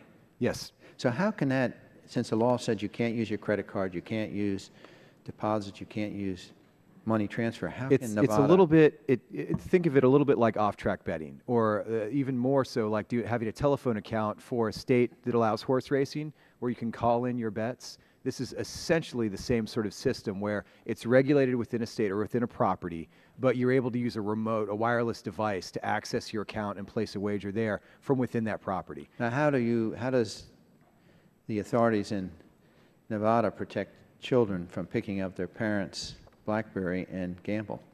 Well, it's not BlackBerry. It's a specific custom device that's available. It's treated almost like a gaming device. Well, let's say the parents have that device. Right. Leave it on the dining room table. How do they, what she indicated is this identification program. Do they have that in place now? I'm not an expert on this, but again, I Can think you Nevada care to has comment? recognized you Are have you- to use both enforcement and prevention. Yeah, that to we my can't knowledge, just they address do this. not have an age verification system in place, which is one of the reasons we need this. We have a problem that I believe only you can solve. Because there's nothing out there now. There's no systems, there are no best practices, there's no baseline to keep kids off, to help parents with this, to deal with senior citizens and scams, helping law enforcement do what they need to do. Right now, there's nothing. Yeah. We need to do something. And with due respect, when we're looking at ways to control what money's being spent, that's what UG is all about. And unfortunately, in the same way kids can get around all these issues, a lot of the people who are trying to gamble can too. They pretend they buy towels, they do it miscoded, and they're able to use the financial systems to do this. Thank you, Madam Chair. Thank the gentleman, and now recognize Dr. Cassidy for 5 minutes. Thank you, and may I begin by wishing Madam Chair a happiest 29th birthday. I thank the gentleman very much. Mr. White, did I hear you say that you don't think that if this law passes, that there would be an increase in Internet gambling in the United States?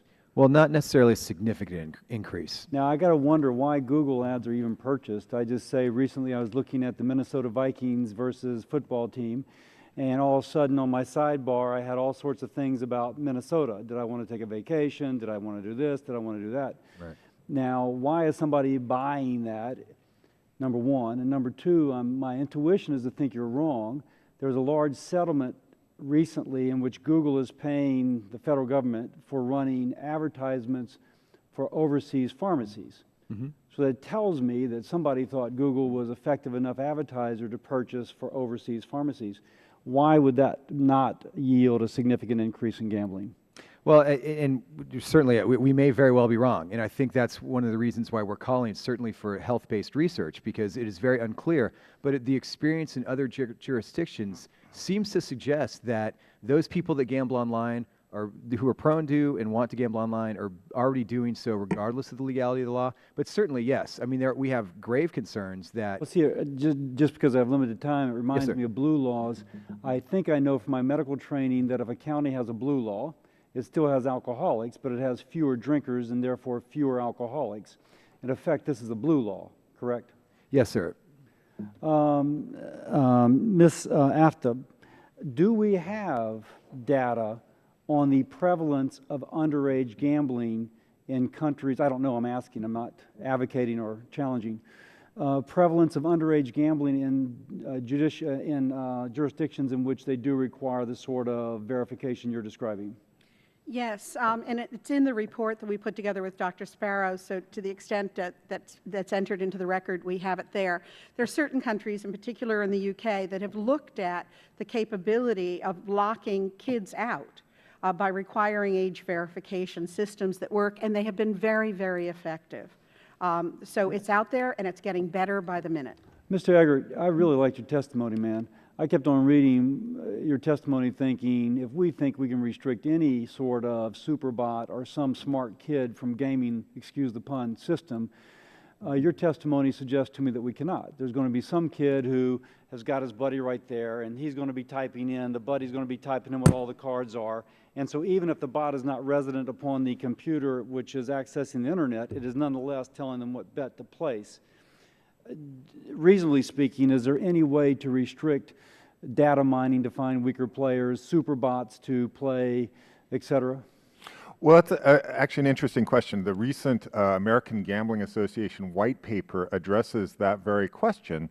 And in the text of the paper, it says, you know, sites can ban bots. But if you look at, there's a footnote that says, if somebody is using a bot to guide them, so the bot isn't playing, but it's somebody playing with the bot giving them advice, there's no way to restrict that. I know of no way to prevent somebody from having a bot on one computer telling them what to play on another computer. And so this is a huge problem for the industry, to the extent that legal industry or illegal, in that recreational gamblers don't want to go on their poker site and get killed by somebody using a bot. And that's going to happen more and more as bots get smarter and smarter. There are international competitions now to design the best poker playing bot. And they're doing a darn good job. And they're just going to get better and better until they can beat anybody in this room or almost anybody. Even Joe Barton? Even him. Now, does anybody have so once we put the imprimatur of government that this is an okay activity, and therefore Google and run a sidebar when I say I'm going to go visit Nevada and to see Yucca Mountain, and instead I got a lot of places to go gamble, or internet. Is there any way, how would you address what Mr. Eggert just spoke of, how these bots are going to be basically ripping people off legally? Yes, ma'am. Well, right now on brick-and-mortar casinos, you have card counters. Yes, but the House watches for those and throws them out. The House watches, but the online sites, if they're well done and operated correctly, can watch for a lot of that as well. But if I were designing such a super bot, I would get it so it would win only 90% of the time. Every now and then it would fold on a full house or something such as that. But once you're dealing with full authentication and you know who everyone is, it allows you to start tracking patterns. And what will happen is part of what we're doing now on the Homeland Security grid, the energy grid, we start sharing the information scrubbed of where the problem occurred with other companies across it so that you can improve your skills in that way. So before we pass this bill, do we need to have the permissive legislation to allow that data sharing?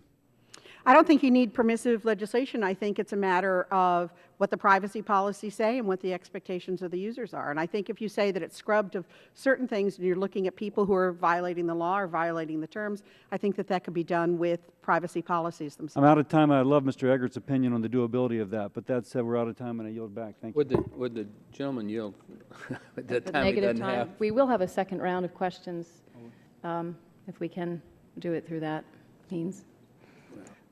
And with that, I'm happy to recognize myself for 5 minutes.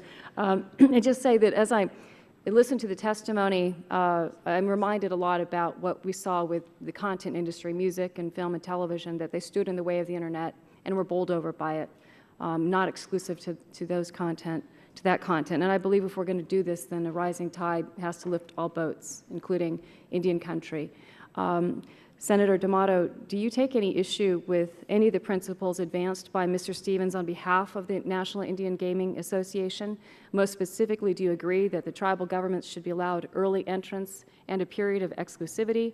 And do you agree that tribal internet operations should be open to customers wherever legal?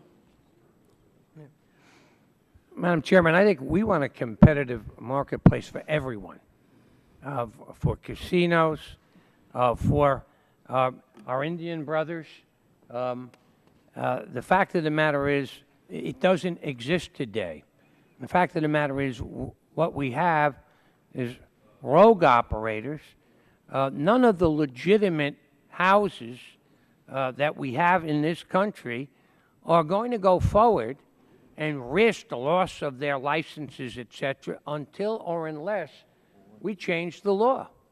And so we're going to continue to have all of the problems that we've heard about.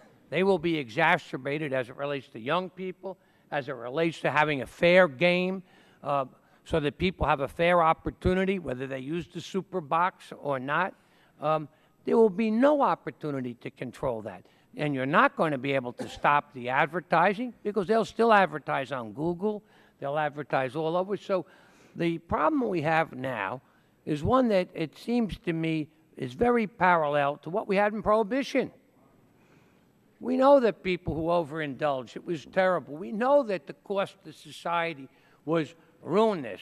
And so, with all good intent, we passed the Volstead Act. And what happened? We had the very people who we didn't want to get into the distribution and sale of alcohol, some that was killing people, got in. Government lost revenue. You didn't cut down on all of the problems, the family abuse, the drunkenness, etc.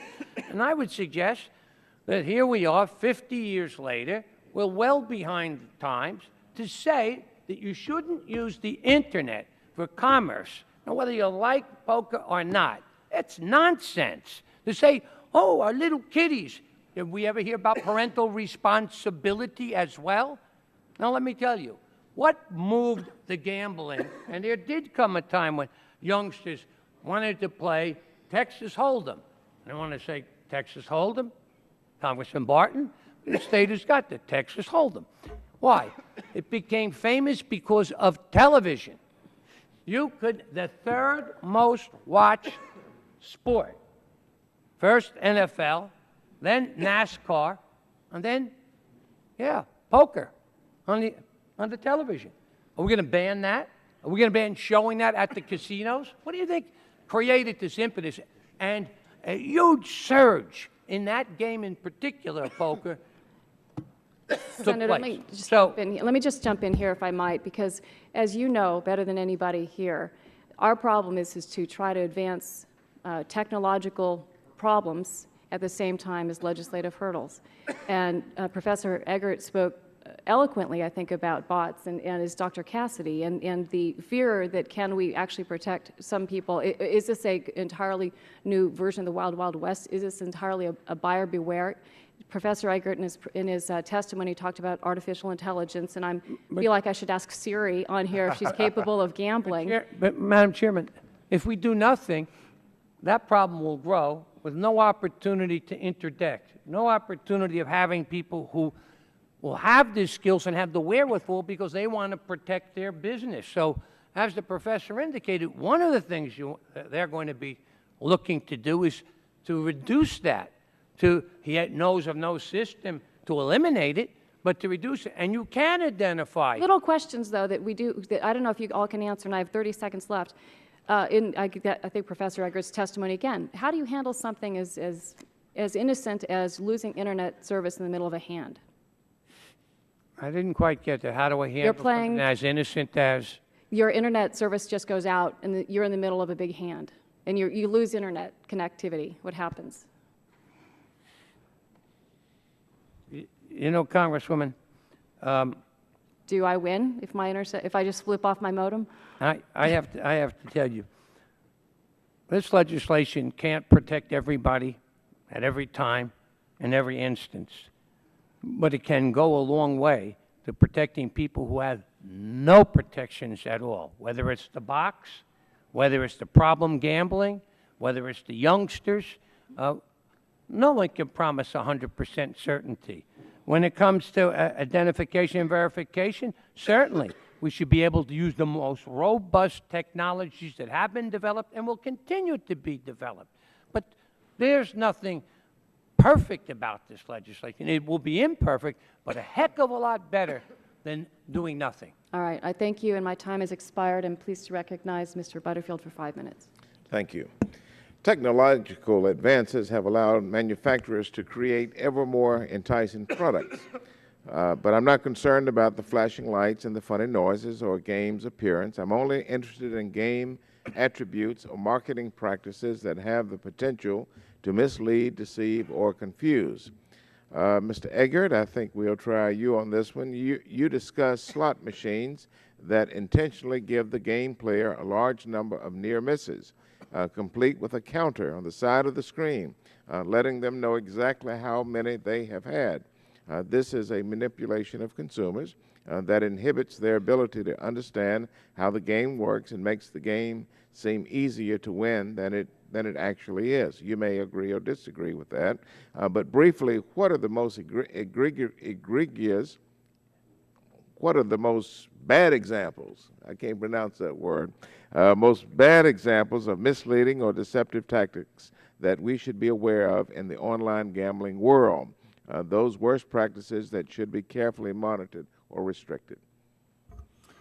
Well, in the online world, we've heard about some of the worst practices are online poker sites not having the money that the gamblers have drained the money out. So if the gamblers try to get their money out, they can't. That's a very bad practice. Another bad practice is insiders being able to see the whole cards of their opponents so that they can win much more easily because they know what they're playing against. That's another really bad thing.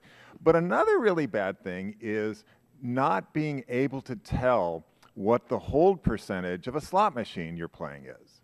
I think that's an important thing for any slot players to say, you know, am I going to lose on average 2%, which is a good machine, or am I going to lose 15%, which is a much more expensive and much worse machine?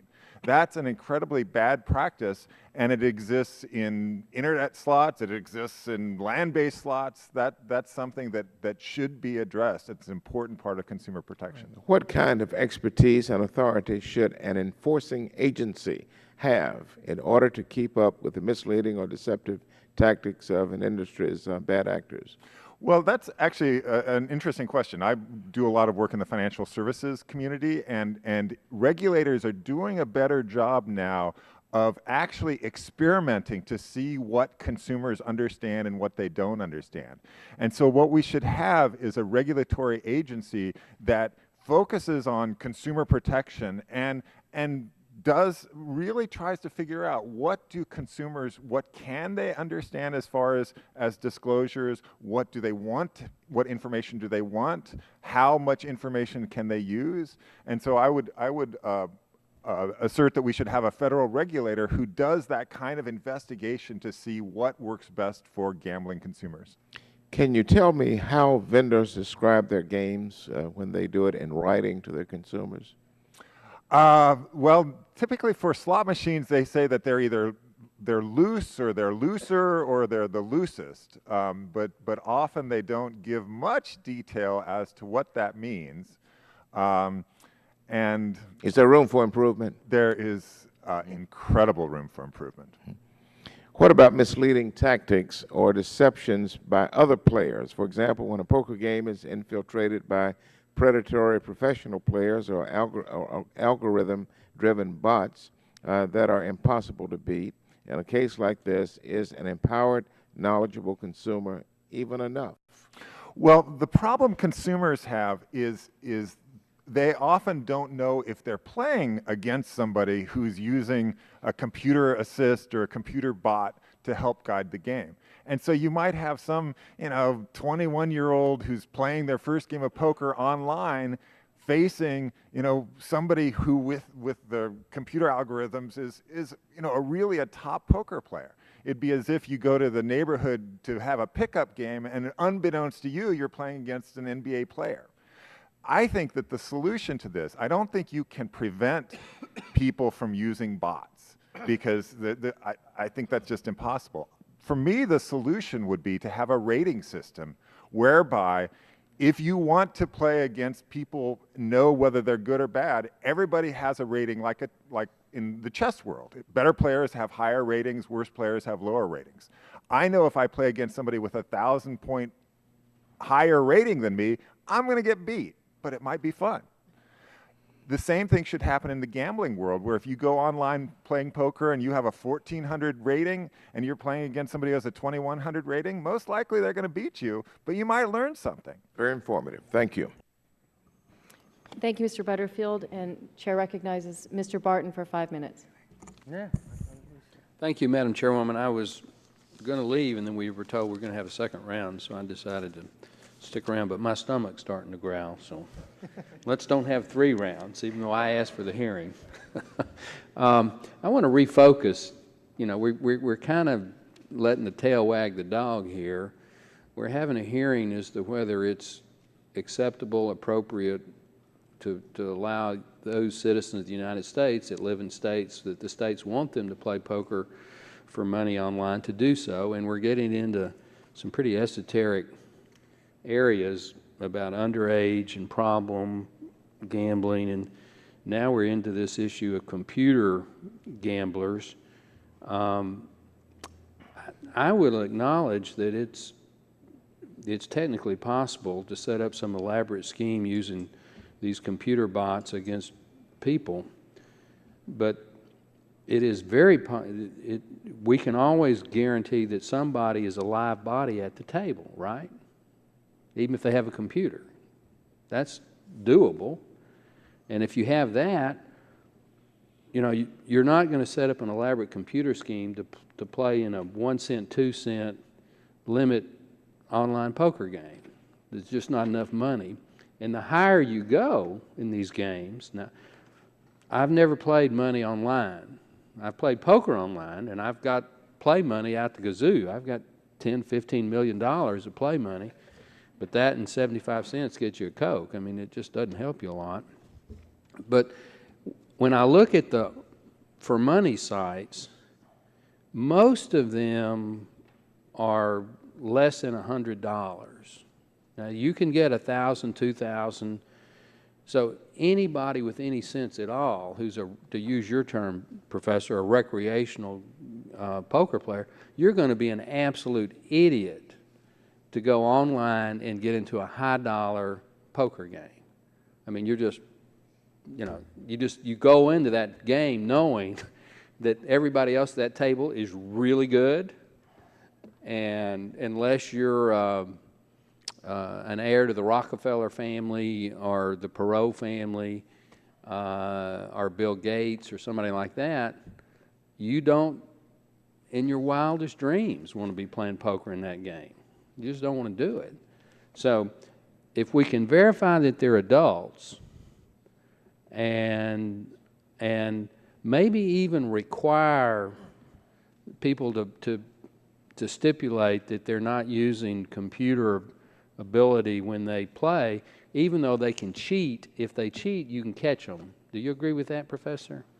I don't think you can catch poker players who are using a computer to guide them. I think as long as they make sure that they don't win too often, that they screw up once in a while, that they can fly under the radar and make good money. You don't have to be paying $300 a game or $300 a bet games to make a decent living. People can make $60,000, $100,000 playing professional poker with bots.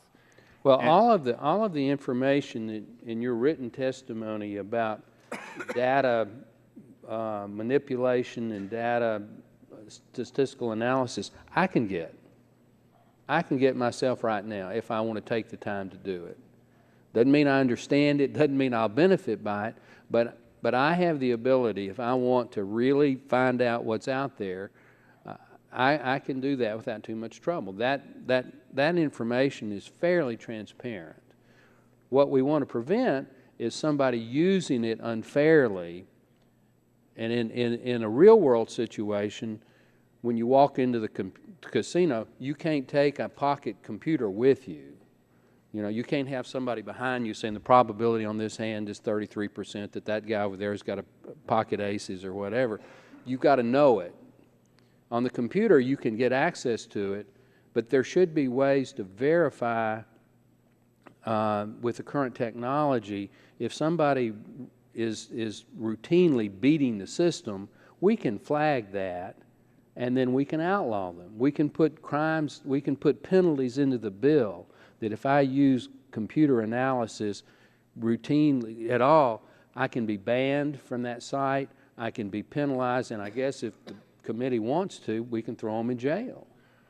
So, I mean, that's not a reason not to do it. It's something that we need to work on. It's something that we need to be aware of. But because some computer whiz kid at MIT develops a program that they think can beat the system, if we're aware that they've got that program, eventually we're going to catch them. Do you agree or disagree with that? I disagree with that. I think of the chess world. You know, if don't tell me. Chess is perfect knowledge. Everybody knows on the chessboard where the pieces are. When I sit down at a poker table, I know I know my cards, I know the cards on the table, and if I'm really, really smart, I might be able to infer what Senator D'Amato has and you have based on the way you bet. But I don't have perfect knowledge. That's why poker is such a great game. It's a game of skill, it's bluffing, it's probability, and it's reading people. But it's not poker knowledge. This is not chess. But if you have a poker program that plays as well as some of the best players in the world, and I use it, are you going to? How do you tell if I'm using a program? Within an hour, everybody at the table is going to know that. How will you? How will you use it for a week?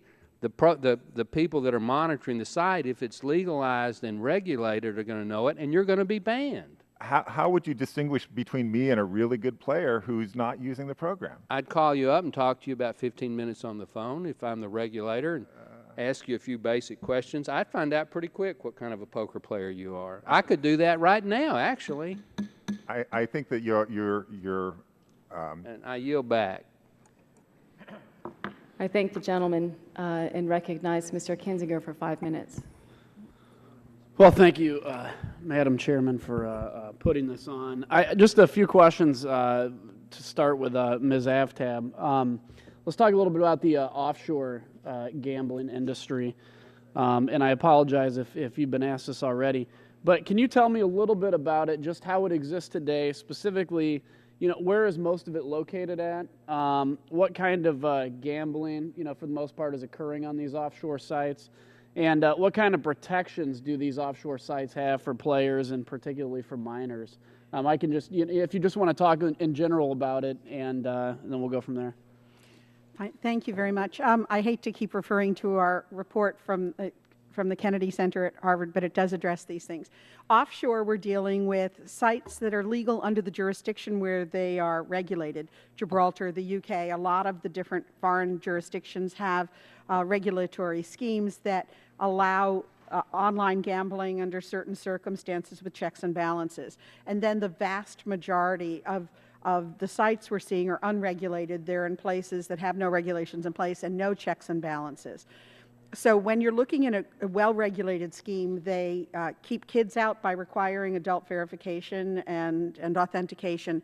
They have trust systems that money needs to be put into trust accounts and kept distinct so that a payment is made on winnings. They have checks and balances on money laundering to make sure that they know who they're dealing with, and you're seeing patterns of behavior. They're using artificial intelligence, semantic web, that Representative Barton was talking about. And from his perspective, it's the good side of the bots to look at certain patterns of behavior. They have audits of who's employed, where the money came from. And again, we're talking about regulated sites right now, correct? I'm sorry? You're talking about the regulated. The regulated sites, as opposed to the other ones that may be run by terrorist organizations. They could be run by underworld criminal activity. They could be run by somebody out of their garage. You don't know, and everyone, you never know who's a dog on the internet, and it's pretty hard to figure out who you're gambling with. So there are ways of doing this, and I think what we need to do is cherry pick the best that we see out there and then Americanize it and make it even better. So in the unregulated sites, basically, you just have, I mean, it really is anything can go. I mean, you could have 12-year-olds on there betting. You can have 12-year-olds on it. You will have collusion among gamblers. You're going to have people who aren't paying you on bets. They're taking your money. It's not even real. Anything that could possibly go wrong does go wrong. Do we have any idea approximately like how much American money is being bet on those sites? The numbers are huge. They're $4 to $6 billion a year of U.S. gambling is the estimate that we're seeing offshore.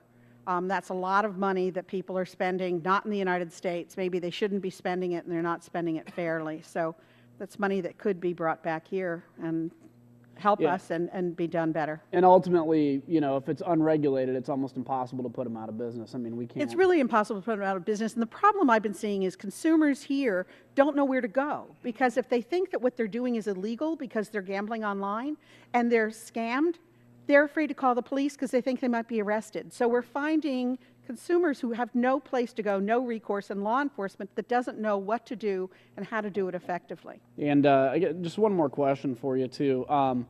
Operator fraud and theft from players. You touched on that with these companies that has any of this happened in companies regulated in EU member states? I mean, have you been seeing that, or is that mostly in the unregulated sites, I guess? Well, every once in a while you're going to see somebody in a regulated scheme that's violating the laws, and they police those very carefully. Right. And that's the difference. People will always break the law, but if you have laws in place and law enforcement skilled and the tools are there, then you can put them out of business and put them behind bars. After it.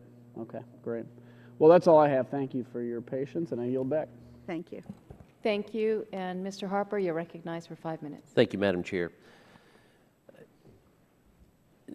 There's so many things going through my mind as we listen to the different witnesses and the input on this. Right now, if we have offshore online internet casinos, whatever we want to call them, and they're receiving funds illegally from U.S. citizens, do you support? Would you support legislation that would say that those companies that are knowingly right now violating our law, that would ban them from ever opening up and being a part of legal U.S. internet gambling? I will answer for myself, but not necessarily for Fair Play USA, because I don't know what the answer is. Sure. And as far as I'm concerned, if you're violating the law, you shouldn't be allowed to engage in a licensed and regulated regime. Okay. In the same way you couldn't open a casino, brick-and-mortar casino, if you're a criminal, you shouldn't be able to do this either. Mr. Stevens. Yes, sir. We'd be supportive, absolutely. Okay. Mr. White.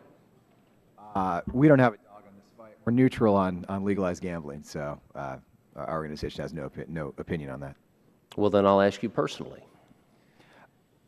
Personally, yeah. Do you have an opinion personally as to whether or not a company that has been conducting technically illegal activity offshore is now going to want to come in and be licensed to do this in the United States? yeah, if they are breaking the law, it certainly seems that they'd be unfit to receive licensure under the general gaming statutes that we have. Thank you. Senator D'Amato. If you violated the law, you should not be permitted to have a license. Okay. Mr. Eager. I also agree that if a company has been intentionally violating the law, I don't see them as a fit gambling operator here. Dr. Romer. Well, I mean, all of them are violating the law as far as I can tell. So I think there have been some agreements with some of these companies to acquire, back taxes and so on. Okay. That might work. Thank you. Mike, Congressman. Yes, sir, Senator. They're not really all violating the law.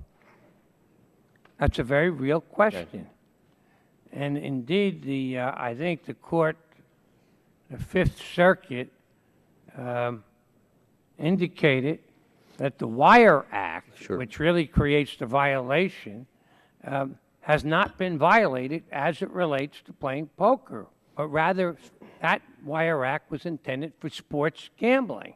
So I think there's a legal distinction. Now, some are still battling that out.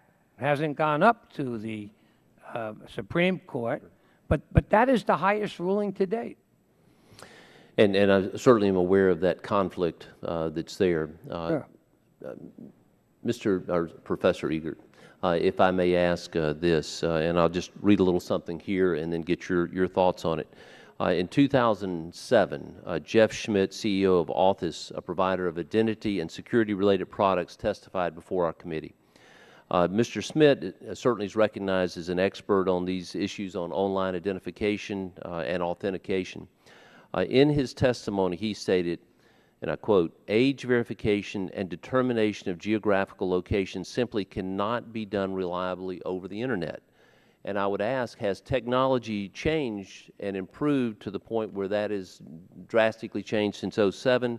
And do you agree with Mr. Smith's assertion regarding age and geolocation verification? Well, that's actually a good question. I'm not sure I'm the proper person to answer that because I haven't really studied age verification in Internet search. So I wouldn't want to hazard an opinion without doing more reading on that. And I know that Ms. Aftab, you would agree that it has changed or has improved, would you not?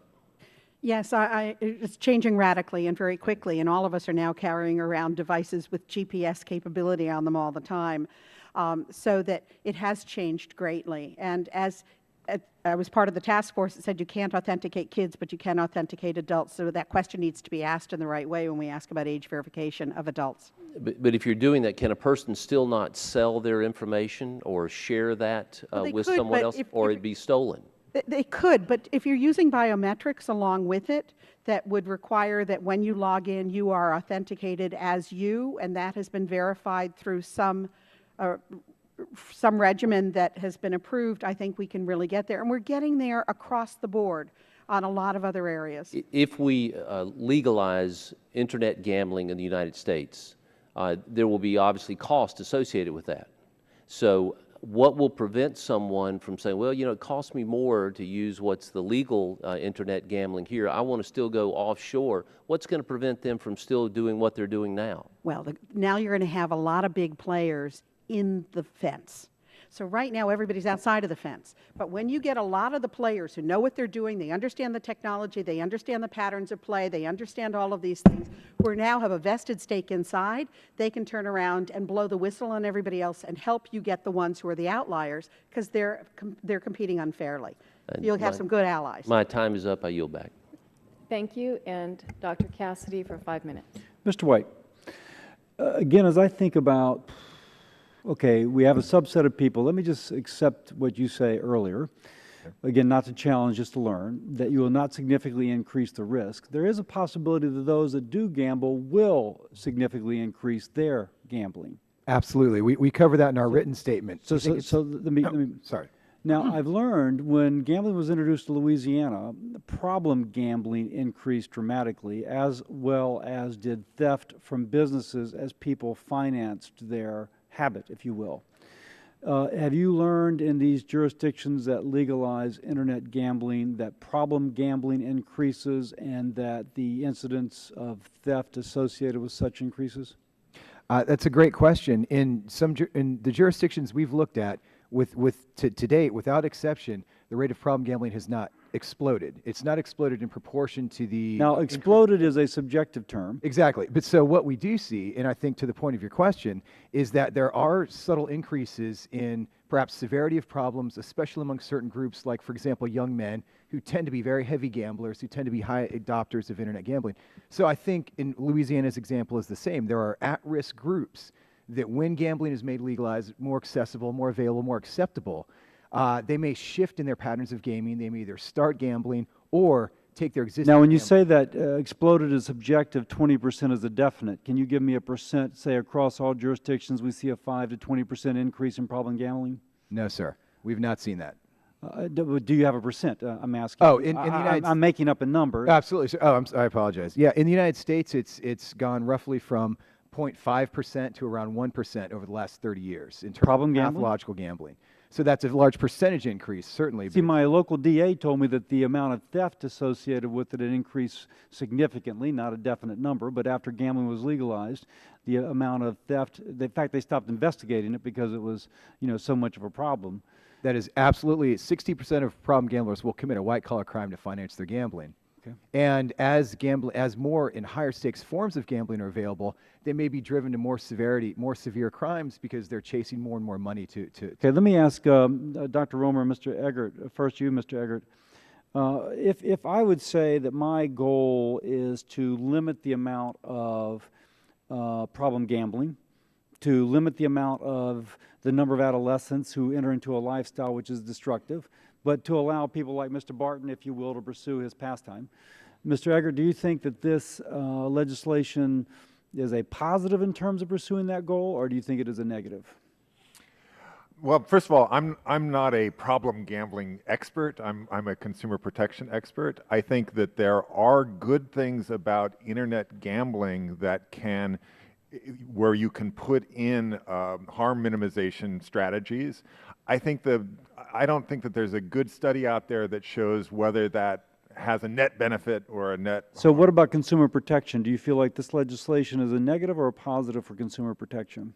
Well, I haven't seen any legislation yet that has what I consider strong consumer protection. I think if we had legislation with strong consumer protection, that could be a net positive. And then the very fact of legalization, which some folks suggest will allow it to be increased consumer protection, you are not convinced of?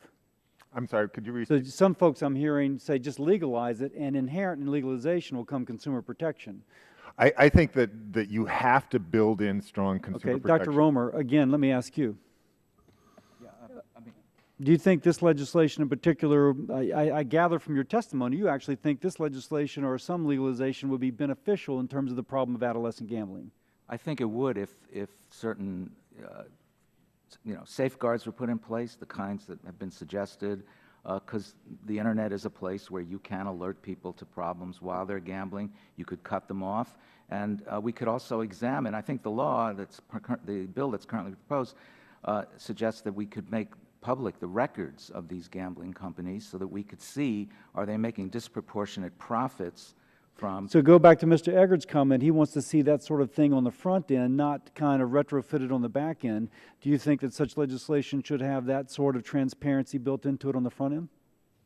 Yeah, I think consumers ought to know what their chances are of winning on a particular site, and if it's very difficult, they ought to know that. Yeah, they ought to know the odds. Okay. So, and I haven't read this legislation so critically. You may not be an attorney. I hope you're not. Congressman, we would have no problem in supporting legislation that clearly called for the kind of thing that Kurt Eggert suggested, and that is that there be identified what percentage does the House keep. If it's 3% on a game, 2%, whatever it is, no problem in establishing that. That's great consumer protection and putting it out there before they pull that slot. It's not a slot, but before they deal those cards. Yes.